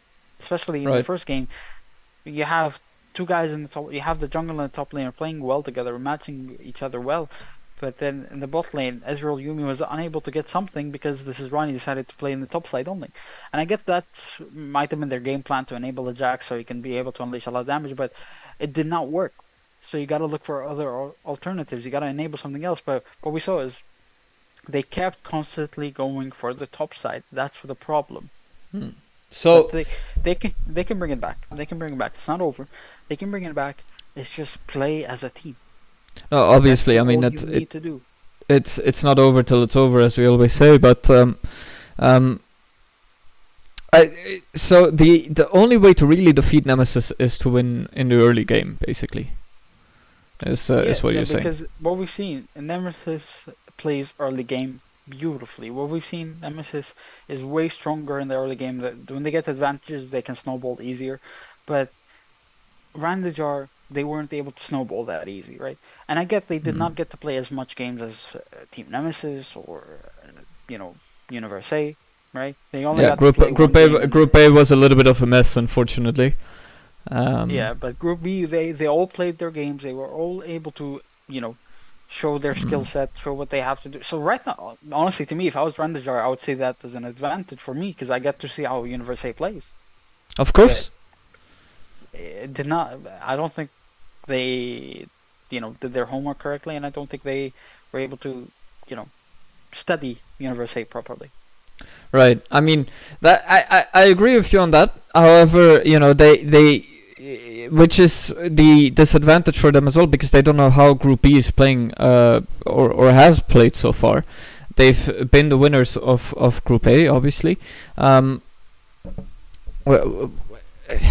I mean, it's one of those things where you kind of have to make your do your homework and look at the other group. How do they play, etc., etc. Rändajar, obviously, all of them want to be the protagonist of the story. All of them want to be the hero of the story. I just went to 5 seconds already, so that's just to let you know. I got into the game. Got into the game. I'm at 15 seconds at the minute. Oh, that is not what we want. 23, 24, 25. Correct. We are. There we go. That is what we want. Over here it is 31, 32, 33. Correct. 30 seconds until minions 37, spawn. 38, 39, 40. Yeah. Yeah. We're exactly on the same time. Nice. Also, if you can help me with the champs, then perfectly. If not, it's all good. Are they all correct? It's all good. Perfect. They're all correct. Right. See, this is why The I wind like both is these asking. teams. I like Yeah. They're helping us a lot. The wind, in the meantime, is also asking, what is the banning app called? What he means by that is LOL like Draft. the LOL Draft, loldraft.com, right? It's just called LOL Draft. Yeah, it's just called LOL Draft or Draft LOL. Either one. I think one is a League of Legends one, and other one is a virus. But it's a 50-50. It's a 50-50 angle. Alright, of course, runes as well. We have Grass of the Undying coming in for the Fiora, Conqueror for the J4. Already we see both laners decided not to help the jungler, and they're both solo clearing. We see Electricity coming in for the Annie, Lethal Temple coming in for the Kai'Sa, and Guardian coming in for the Rakan. But on the other side, we see Conqueror for the Renekton, Phase Rush for the Maokai, First Strike for the mid laner, the Aurelion Soul, again going for a strike, and then Lithium Temple for Xayah, and Glacial Augment coming in for the Thresh. But as we see so far, Fiora is able to poke the Renekton so simply, already unleashing a lot of damage, but she is losing a bit of the CS, but there's a big wave being pushed right now for her, and she's not going to be able to lose much really. But Fiora wins this lane basically, but we see Thresh here as well throwing a hook, misses miserably, happens a lot. But look at that damage coming in from Fiora. Already Renekton is half HP, he might need to use his pot very soon as well. We don't see a tier coming in for the Kai'Sa, so she's not going to go for that hybrid Kai'Sa build. You don't really need it, you do have AP damage coming in from the Annie, but we're gonna see how that works out. Meanwhile, nothing's really gonna happen. I think they're both gonna play it slow. I think that's how the game is supposed to be played right now, since your team really needs to scale, especially you have Aurelion Soul, you have Xayah, you have Renekton. They need to scale a little bit. Renekton less, he does have a lot of early advantages, but Fiora will win the matchup eventually, very easily. We're gonna see if that solo queue Fiora, that LPL Fiora coming in handy. Thanks, I remember playing the first... Yeah, I was just about to read that. Good times, he says, in the first ever league tourney. The thing is, I remember this name. I remember this name. It was a very familiar name. I couldn't put my tongue on it, but yeah, he was there. He played. How are you doing, The Wind? It's been a long time. I hope you join us for our next tournament. And maybe also get the chance to win 250 euros. Excuse me, Ahmed. Yes, it is, sir. We do see some vision control coming in for Team Universae. That deep ward coming in for the blue side. But top lane Renekton did back and get the call. But Fiora decides to stay back in the lane and push the wave, and she's gonna recall now. Maokai might be spotted here. They do have a ward. I think he did get spotted. J4 is moving there as well, but right now the wave control is being for Universae. Of course, already we see a bit of a gold lead thanks to that first strike and a bit of a CS advantage coming in, but in the mid lane we see, the Soul is enjoying the lane. Annie cannot really catch him out of guard, catch him liking, so he's gonna be, vibing, let's say. And the win, we hope to have you back. Honestly, the first time was intensely fun. I'm down to do it again. Miss the good old times. I mean, we miss it too. I mean, we don't miss what happened during those times. We started because of COVID, but we're back again. Anyway, we don't miss the origins, but we miss what led us here, basically. But we're all happy with the progress that's being made, and you can see it right over here. I mean, this is one of the better teams, obviously. The future of Baesports is coming over here with bigger teams, greater teams, and Universae and Rändajar are just two examples of that coming into, well, hopefully next tournaments and etc. etc. As we see here at the top lane. Tell us about it, Ahmed. of course, the Fiora should win the matchup. Renekton can't really force anything, but we're going to see him try to do that. Will the passive come back? It does. Fiora is losing heavily. That's shocking, because Fiora can literally one-shot, especially since she has the Sheen, but she's misplaying the matchup so heavily. Renekton should not be able to do that much damage and walk away with it. But meanwhile, we see Maokai heading in for the top lane, but Fiora decides to play it safe and not recall in the bush and decides to go back under turret. And as well in the bot lane, we see a bit of an advantage coming in for the Kai'Sa, for the, you know, not a big CS advantage, you know, in the top lane, but we do see a big advantage coming in for the top lane. Fiora does have the TP, so she's going to be able to come back and grab a big wave, you know, coming in. 2 waves coming in for her, so she might be able to get the CS advantage a bit in her advantage, yes. Sorry, I'm just reading the Wind's comment. He's saying, yeah, I love what you guys have done with your streams and Discord. Interrupt me at any time, by the way, Ahmed. I remember when it was a small server, the growth is insane. The growth has been indeed insane, especially with League of Legends. The amount of people that have joined for this tournament, I think as well the €250 prize pool has also gotten into the heads of many. And especially within the competitors of our semi-finals. Yes, sir, yes, sir. But, it's a bigger prize than we're used to here. No, it definitely is, and obviously a lot of people are into that, and you can definitely see as well the amount of competition and how people have gone next level. This has really just come from friends competing against each other to this almost, shall I call it, almost semi-professional tournaments where we are getting really great action in all the sports. So the Wind, thank you again for these nice comments. We hope to see you back in the future. I'm very sorry, Ahmed. Yes. We see the trade going in the advantage of the Renekton. Again, very surprising that the Renekton is winning the matchup that hard. The Fiora should be able to win the matchup. I'm kind of surprised that it's happening. And also the Wind, we do have another League of Legends server if you did not join that. That's where like the official League of Legends stuff happened. You know, the normal Baesports one is kind of like a mix of everything, but we do have a League of Legends focused one. If you'd love to join that, we'd love to have you there. You know, we want more people, the more the better. But we see Renekton going in here. He's unleashing a lot of damage, poking out the Fiora. Again, very shocking that Fiora is playing this matchup so badly. I've never seen a Fiora struggle against a Renekton, and it's just shocking for me. But at the same time, Renekton's trying to get to clear the vision.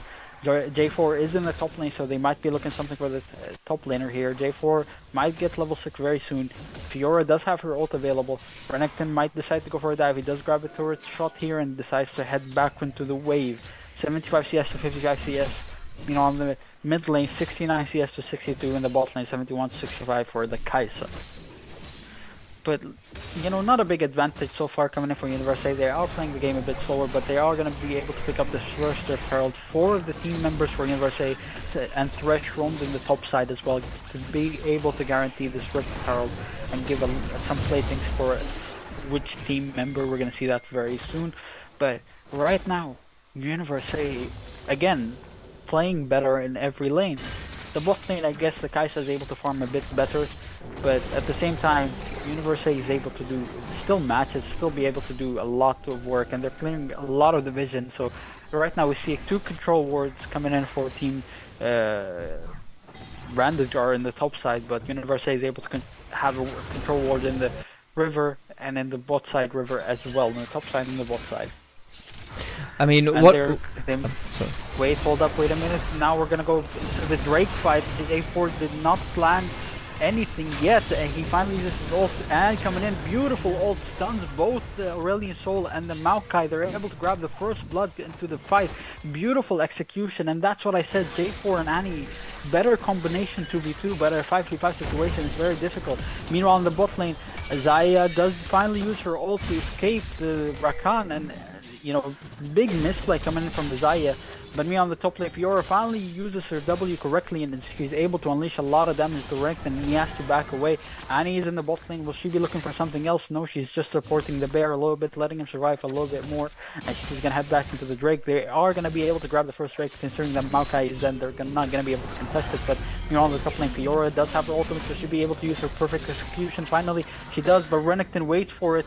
She does have flash available. Will she be able to do the LPL combo? She uses it, but it's not good enough. Maokai follows up with his W, and it's another free kill handed over for the Maokai. Sorry, not another free kill. The first free kill handed to the Maokai because such a big misplay coming in by the Fiora.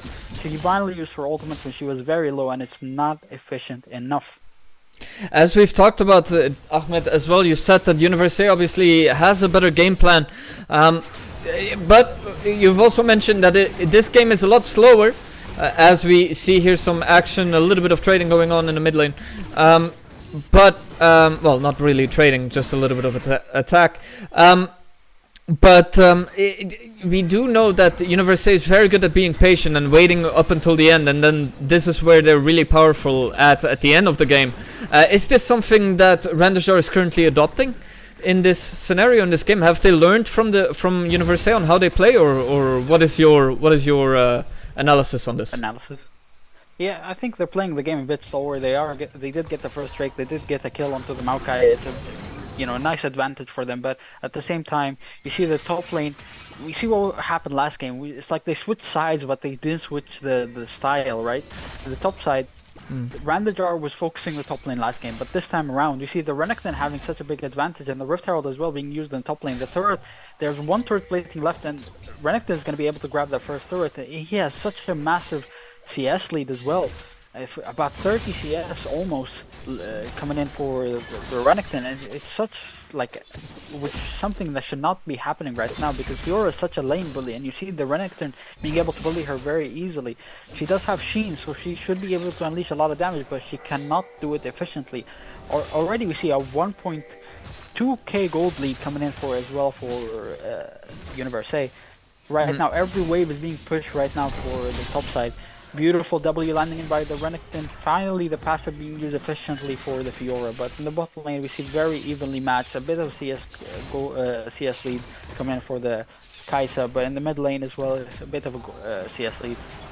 Annie was able to finish her first item, the Luden Tempest coming in, but meanwhile, the Aurelion Soul might be looking to go for that Rod of Ages, of course, that item that came back this season.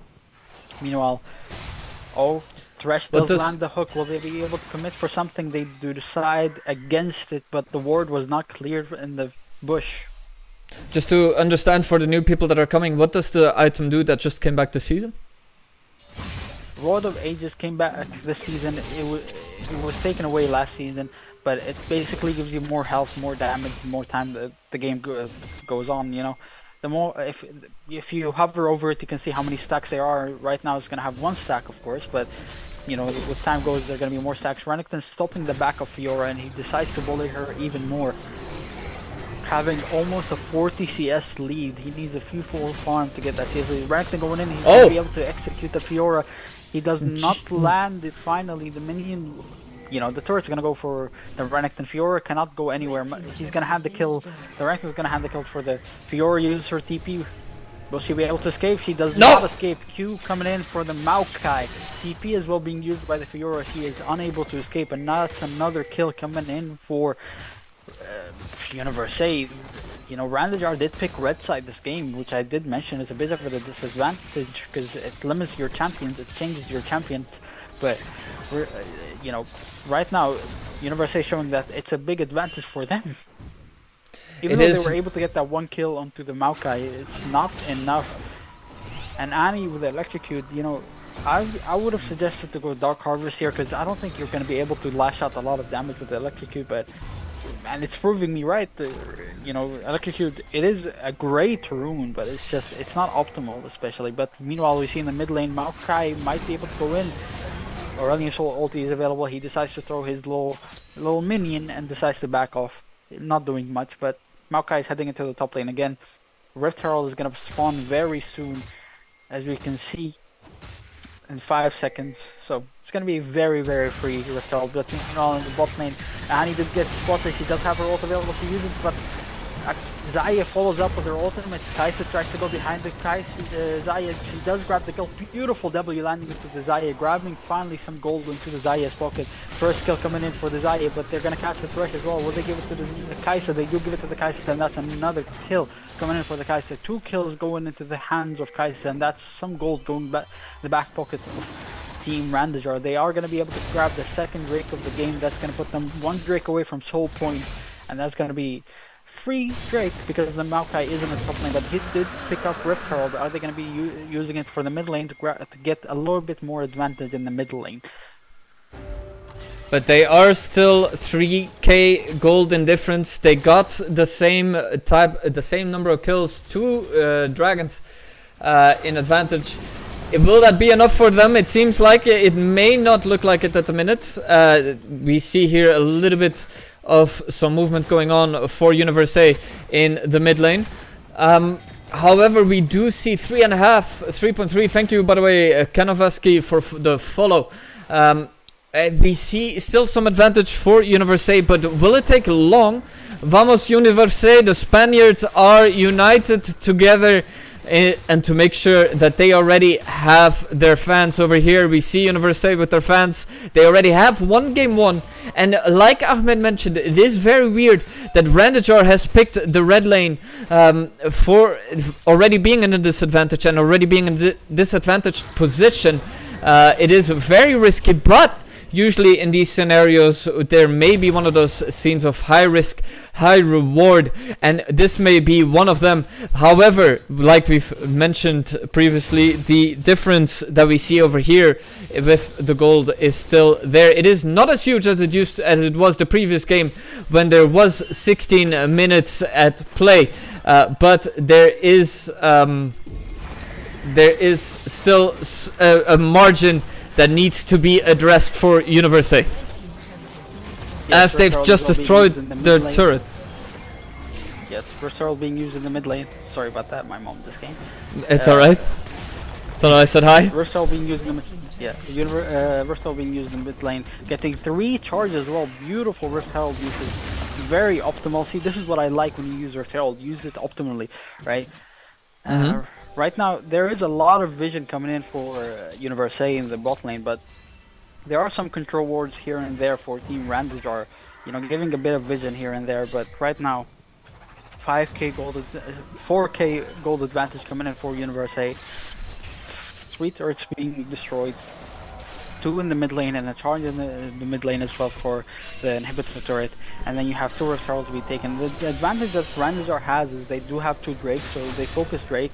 They do have, you know, a chance to be able to get back into the game. Of course, it's going to be Hextech Drake, which is going to be very useful, especially because you have Kaisa, you have the Annie, you have the Fiora. It's going to be very useful, right?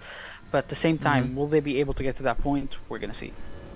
In the meantime, sorry about this, Ahmed. I've just read a comment that I've just missed from the wind. He says, how many times will you be having these league matches? Well, we are having lower tier league matches. We know that there are some technical difficulties with them. We are trying to fix them. We are trying to work with challenger mode on them. Regardless, the main ones will happen just 2 times a year. So if you want to come around, at least for this year, they will only be there for 2 times a year. So if you want to come around, make sure that you join us for next season. Get your team, get your guys, get your girls, get whomever you want to go, and bring them over to anyone, your grandmother, all of them. Get them all, and make sure that you join Baesports on Challenger mode and on Discord, so you can get the chance to win 250 euros. But until that as well, we do have next season. We have some beautiful hook landed by Thresh, but you know, on the other side, J4 is trying to do something onto this Kaisa. Fiora finally shows up to the fight with TP.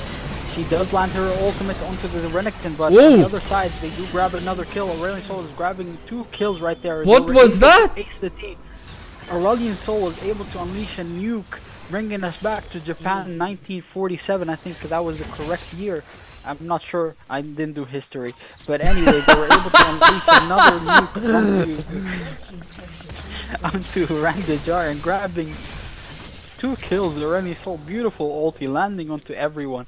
And then Aurelion Sol is very deadly. You know, you can't just give him away so easily. They were unable to get anything on the other side. Rändajar was unable to grab any kills. Kai'Sa was able to get one shot. Annie getting caught really early by the Thresh. And the Maokai ult coming in, optimal being landed on everyone. J4 was trying to change the fight, trying to get something back, but they were unable to get anything. Of course, they're going to head into that. Drake's going to spawn very soon, but they're going to have to clear a lot of the vision. The one advantage that Team Rändajar has is that Aurelion Sol does not have his ultimate, and Kai'Sa does not have his ultimate. No one of Team Universae has their ultimate for this. So Kai'Sa does have her ultimate, but they're going to head for the Baron, and they're not going to contest anything. It seems like a free Baron for Universae at the minute. While they are trying to get the Baron Nashor, we also want to mention very quickly. Oh, hold on. As well a Drake for Rändajar. So Team Universae did give up the Drake. I guess they didn't want to contest the Drake and they just wanted to go for the Baron. But right now they only have 2 people on the Baron.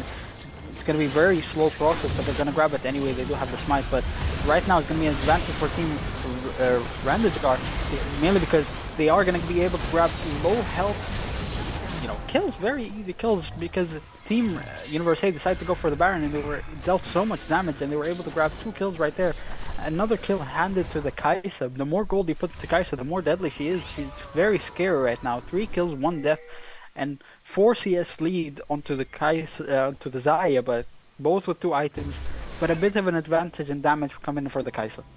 So just while we're talking about this, let's remind the people at home that tomorrow at 3:15 p.m. we have at 3 p.m. we have the second bracket of the semi-final, and then next Sunday we have the main final, the best of 5 between the 2 semi-finalists right now that are going through to the next round. And next month is starting our CSGO tournament, starting with April 1st. That is our first ever CSGO tournament happening on Baesports on April 1st at 3 p.m. CET. Make sure you follow us on our social media at Baesports to make sure you know all the updates for future tournaments. Of course, here as well, Fiora getting caught. She did not use her W efficiently, and the Thresh hook was able to land easily. And another beautiful Maokai ult landed on Annie. She does use her Zhonya's. She might use her ultimate. She does not have it. Sorry about that. But Aurelion Sol does have his ultimate. And she just unleashes another bomb into the Annie, killing a little girl. You know, not very different what they did back in history. It seems like they are in a lot of trouble right now, Rändajar, with a 9k gold difference. No turrets yet taken either from Rändajar, from any of Universae's turrets, and they need to really get into the defensive. They really need to protect everything that they've got. But will it be too little too late? And if you ask me, Ahmed, you said it best. 2-0 for Universae. That's what it looks like at the minute. I mean, by the looks of it, I'm surprised that the Kai'Sa decided not to go Blade the Ruin King and went for the Phantom Dancer instead. You know, with Blade the Ruin King, she was going to be able to at least, you know, hurt the Maokai, hurt the Renekton, hurt the Thresh, hurt the Aurelion Sol as well. He's very, very healthy. He has a lot of health. So I'm surprised that the Kai'Sa decided to go Phantom Dancer. Very unoptimal item, but yet again, it might be her 3rd item coming in. Will they be able to survive until her 3rd item? I don't think so.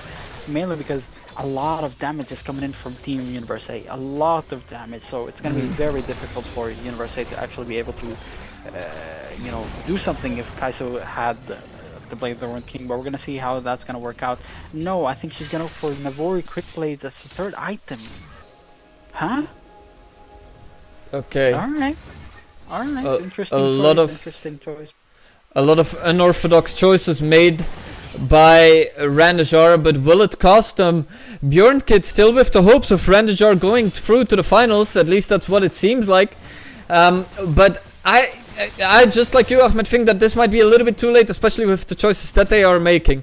It will be one of those things that seem like they might cost a lot, but high risk, high reward. We've said it previously, and it's been shown previously in Baesports tournament.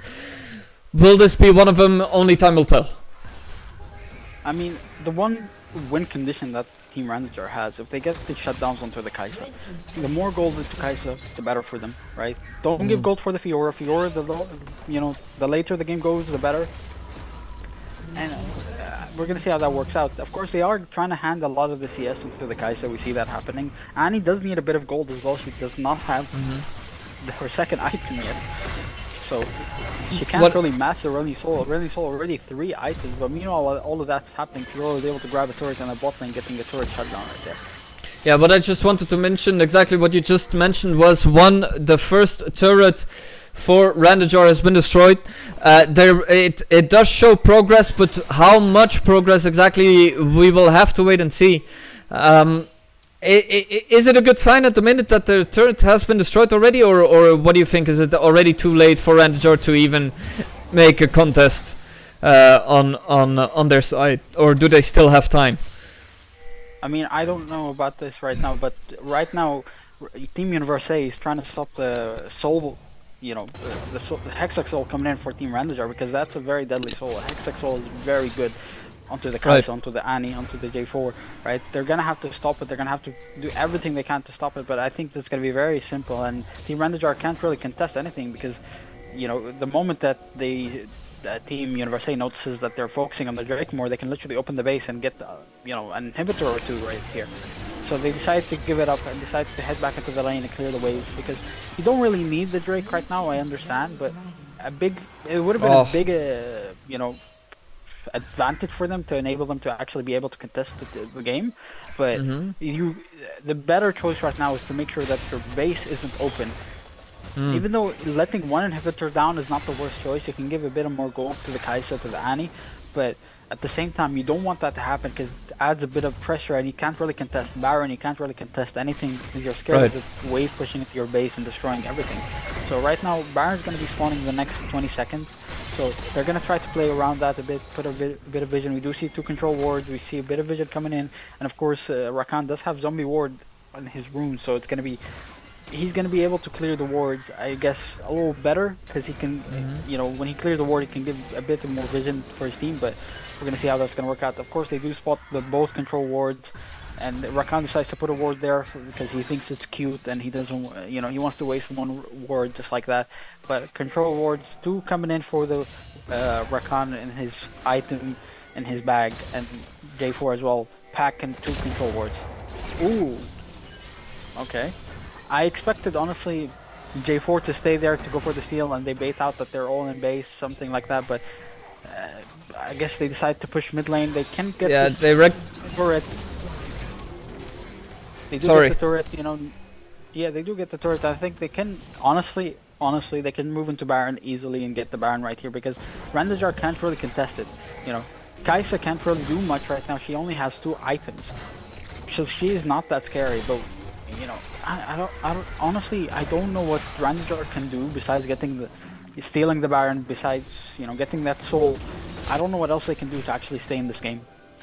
I mean, as you mentioned, I mean, it seems a little bit too late, but are they gonna be able to steal the Baron in time? I mean, they do have vision on it right now. It's on 5k health.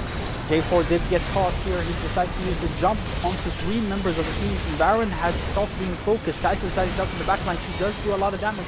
But meanwhile, Xayah does use her ultimate to zone out a bit of more players. But Kai'Sa flashes away to the same spot. She might be getting a shutdown. She does get a shutdown. She does a lot of damage. She does grab a double kill, and that's going to be a triple kill headed for the Kai'Sa.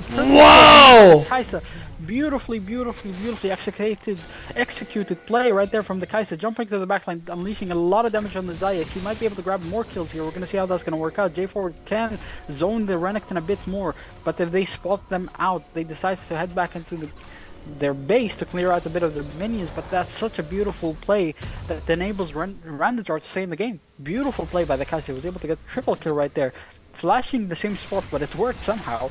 And yet they were, you know, Xayah had to use her stopwatch, you know. The Thresh died so quickly, the Maokai died so quickly, so Kai'Sa does do a lot of damage. She did pick up the Navori Quick Flex as the 3rd item, which still, I'm still shocked that the Blade of the Ruin King did not come for her, but maybe that's going to be the next item. We're going to see how that's going to work out. But a lot of gold going to the pocket of the Kai'Sa, and she did grab a few shutdowns there, so we're going to see how that's going to work out.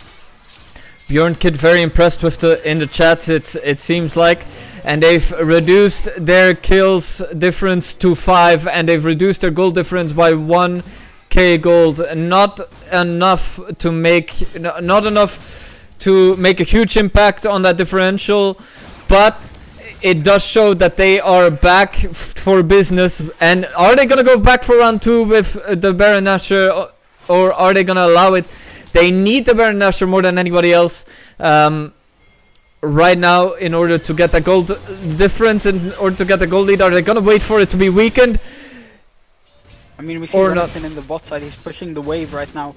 Both of them have TP, both the top laners have TP, and right now they do catch J4, then Nuke has been used onto the J4, not optimal usage of Aurelion Soul ulti, so if they catch anyone here it might be deadly. They do have Annie to set up the Kai'Sa, but Baron is still being hit here.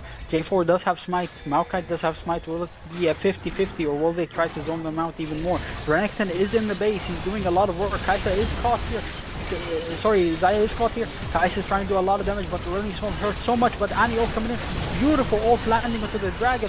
Right now, we see Kai'Sa doing a lot of damage. Will she be able to do so much? She does. She grabs the Xayah right now. Triple kill coming in for the Kai'Sa. She does grab the Xayah. Will there be a quadra kill coming in? No, Fiora was able to one-shot the Renekton right here. Kai'Sa might be able to grab another kill. It's gonna be another free kill handed to her. Whoa, Thresh Hook lands. Will it be another kill coming in for Wow! Rändajar? Yes, it is. Fiora was able to finish the job there, and they're gonna grab the soul. Right now, Rändajar are playing beautifully. They are able to catch the Kai'Sa, are able to catch the soul. Annie ult coming in so beautifully. So beautifully. So they've got time still for the Drake, and then they're gonna go for Baron Nashor, I'm assuming, Ahmed? No, I don't think they can really do Baron Nashor. They're gonna have to recall and be able to get some items, because Kai'Sa does have the stopwatch, right? But she's gonna have to get back to get a bit more ahead, because it's a very scary situation right now, because Kai'Sa is the only real threat right now for Team Rändajar. Annie is not that deadly, but the moment she lands her ult, it does add a bit of positioning. It adds a little bit of how do you say it? A little bit more potential for Kai'Sa to survive, right? It's another target for Universae. So what they have to do now is enable the Kai'Sa even more. Guardian Angel coming in for the Kai'Sa, great item. You know, I guess she wants to survive a bit more. Red buff as well being handed for the Kai'Sa. So they want to enable this Kai'Sa as much as they can. As I said, the moment you give a bit of a gold lead for Kai'Sa, she is very deadly. She's way more scary than the Xayah. Xayah as well still has the 300 gold shutdown somehow, even though she just died in that fight. So another shutdown might be going for Team Rändajar. They're pushing the mid lane. Baron is still up. Fiora is gonna go in the bot lane turret in the race to match the Renekton. She does still have TP available. Renekton still has TP available. So anytime there is a fight, both of them can TP and match it. But we're gonna see how that's gonna work out. Fiora, of course, is way scary in Renekton right now. She does have 2 items completed with the anti-heal as well. So she is way scarier. But as well, you see how important the soul is. Drake is so important. You know, it enables so much. It adds a little bit more sustain and more survivability for Rändajar. Honestly, this game, J4 did so much work for this team, and right now J4 is honestly the MVP for me, at least in this game. So I mean, it does seem like we are 30 minutes in, and this game has gone back and forth, back and forth. Their gold lead has been reduced to only 6k difference in gold, and decreasing every single bit as Universae is trying to go for Baron Nashor once again, but not if Pebble of Worry has something to say about it. Trying to be at a healthy distance. They're trying to clear some vision. They're trying to clear the vision. They're trying to get a bit more advantage in the vision for themselves. Universae, you know, they have to clear the vision. They have to make sure that Baron is not being hit, because you know Baron can be cleared so easily by both sides. But meanwhile, while all that's happening, you know, Rändajar can look for a fight in the Baron pit, but because the dragon and the Renekton are in the top lane, they're trying to kill the Fiora. But another kill has been picked up by Team Rändajar. They can head for the Baron. Fiora, I think, can 1v2 this very easily. All she needs to do is clear the wave. She decides against it. She decides to go back. Renekton is going to try to force something, and they are going to grab the turret. Meanwhile, Aurelion Soul ultimate is able to. Oh, beautiful steal coming in for the Maokai. Wow! Win by the Maokai right now. Team Rändajar are going to struggle because they have 2 people in their base. The rest finds a beautiful hook, stops another recall. Kai'Sa is the only one who's able to recall. Will she be able to 1v2 there? 2 people died right there for Team Universae. Meanwhile, Kai'Sa is in the base. She does have her ultimate able. She uses her ultimate blend as well. On top of that, she does unleash a lot of damage onto the Renekton. Will she be able to finish the job? She does finish the job, but Baron going down to Universae is such a big misplay coming in from Rändajar. Beautiful execution by Universae, Maokai landing that smite battle, winning the smite battle 4v1. He was in the pit. They did not kill the Maokai. They were able to go to Baron, but they did not get the Baron that easily. Maokai decided, no, you can't get the Baron. But the dragon is still alive. The Aurelian Soul is still alive. He unleashed so much damage to Fiora. He was able to kill her, and they were able to get one turret at least in the base of Rändajar. And it was a scary minute for Rändajar as well, because while they were all focused on Baron Nashor trying to get that extra gold that they eventually didn't even get, it was very scary for them, because only one of them, as you mentioned, it was a 1v2 in the base, and they had to channel as quickly as possible, try to get back in order to be able to defend what was rightfully theirs, rather than just being focused on the gold. And that was one of the main disadvantages that they really had, but they managed to save themselves very well at the end. Of course, Orisco being the fucking MVP for Team Universae, winning the smite battle again. Like, he went in ham and just get the smite, and he just went out like nothing happened. Look at the balls of this man while he's walking around. Beautiful, beautiful, beautiful play. Right now, only the dragon has the Baron available for him, but it's still very useful for them.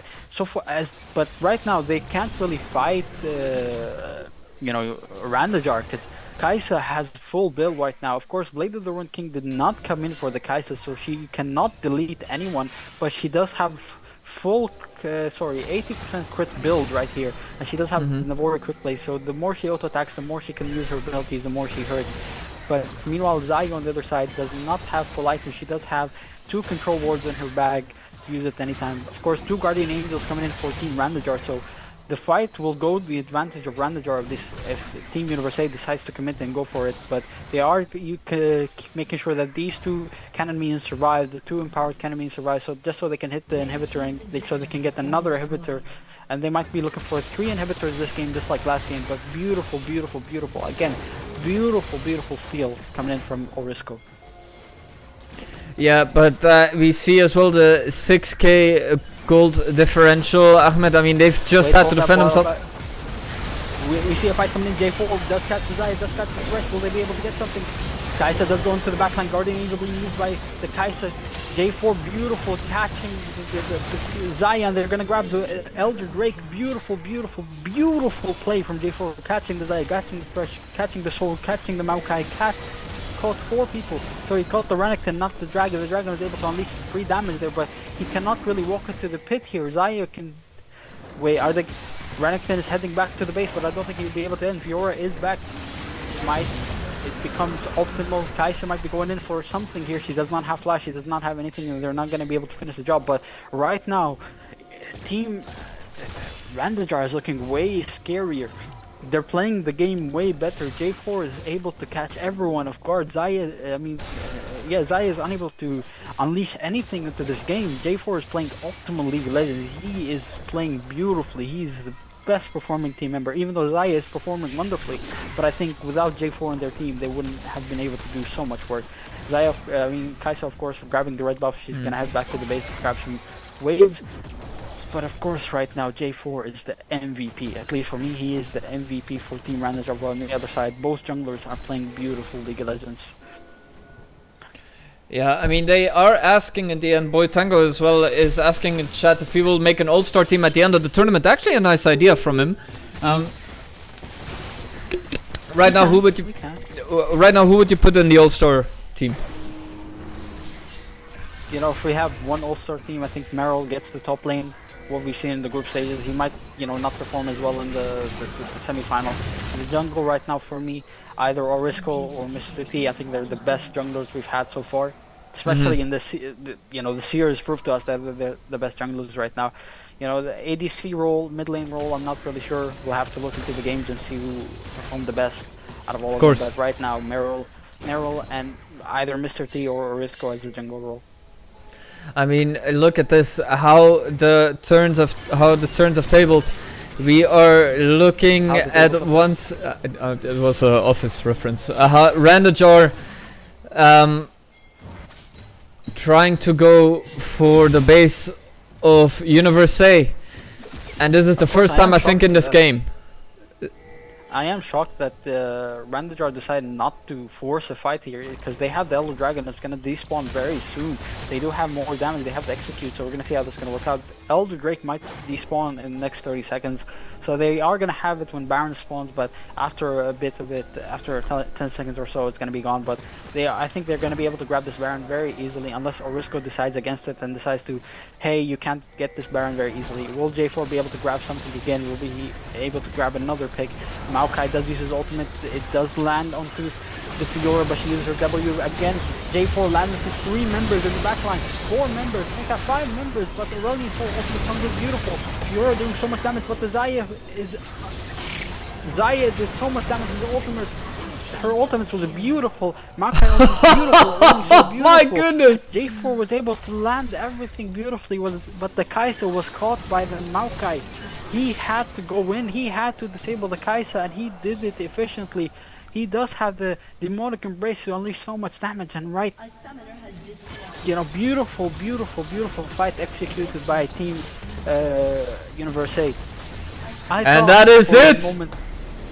I thought for a moment that Team Rändajar had potential to win the game, but as they say, as I was saying, J4 played that fight beautifully. He was able to catch 5 members. If his team was able to follow up, they would be able to do so much work there.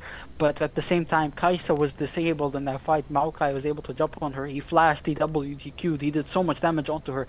And she cannot do anything, especially since the Aurelion Soul ulti was able to unleash on the whole map and demolish everyone. And I guess that proves to me that Orisco wins the jungle battle and he can be decided as the MVP, and he can become part of the All-Star team, and J4 Mr. T can be the substitute jungler for that All-Star team. But right now, top lane for Meryl, jungle for Orisco. And that is our game. Universae takes both the win, and Universae will win the semi-finals, the first bracket. Rändajar out. The Eastern European team is gone. The Spaniards will go through to the next round, through to the main finals, and they will either fight Los Pocho Locos, another Spanish team, or Nemesis with Meryl. And obviously the Meryl boys are gonna come into the chat and be supporting them. Obviously Bjorn Kid saying well played. Ahmed, what a game the second game was. The second game was very different from the first game. We saw total domination coming in one-sided after 10 minutes in the first game, right? But the second game is it was one-sided until J4 decided to be online and enable his team, until Kai'Sa decided, hey, I'll follow the J4, I'll follow his decision making. And honestly, it's such a shame that they were unable to finish the job. They played so beautifully. They had Elder. If they forced the fight, if they got a few kills here and there, even if they died, I think they could grab a few kills, especially with Elder. But they decided against it. They decided to play it safe. And when you grab Elder, you have to force things. You have to, be aggressive. And they decided not to do that, and it didn't work efficiently for them. And hopefully we see them in the future. Hopefully we see them, perform better. But I think that was the one mistake that they did that actually lost them the game. The fact that they had Elder and decided against it, decided to not fight, and that was such a big mistake.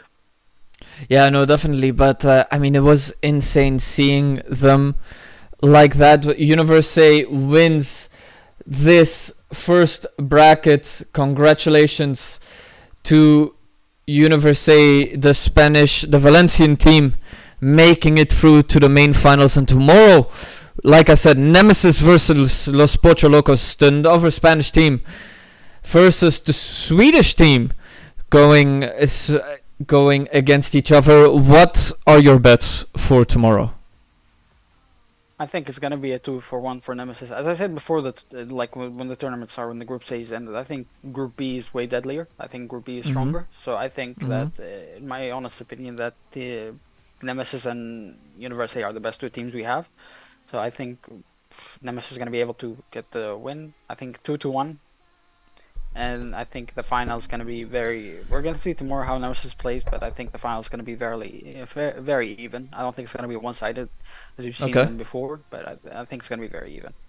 Yeah, we've been surprised before by Nemesis. I hope for the sake of Universae that they've done their homework, just in case that the Nemesis makes it to the next round.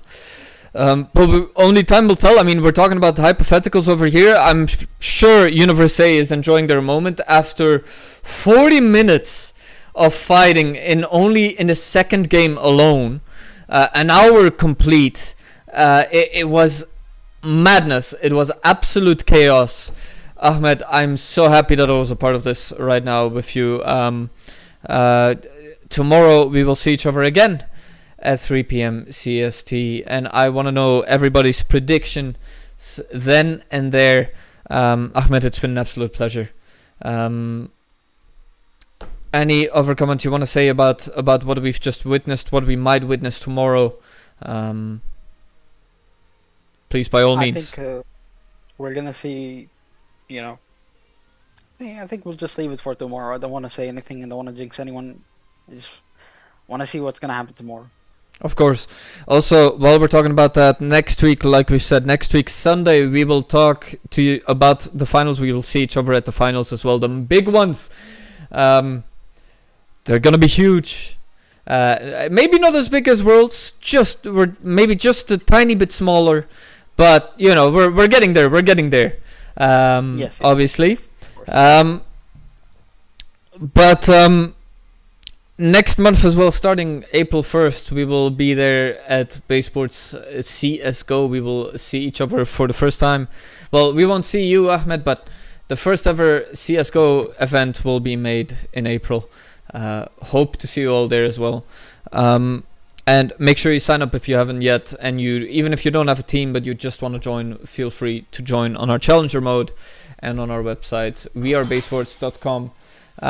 And make sure you follow our social media for any and all updates on Baesports. The drama, the announcements, the tournaments, the blood, sweat and tears, all of it on our social media. Ahmed, thank you very much for joining us. We will see each other tomorrow. Unless you have something else to say. No. Perfect. We will see each other tomorrow. Have a good one, everyone. Stay safe and take care.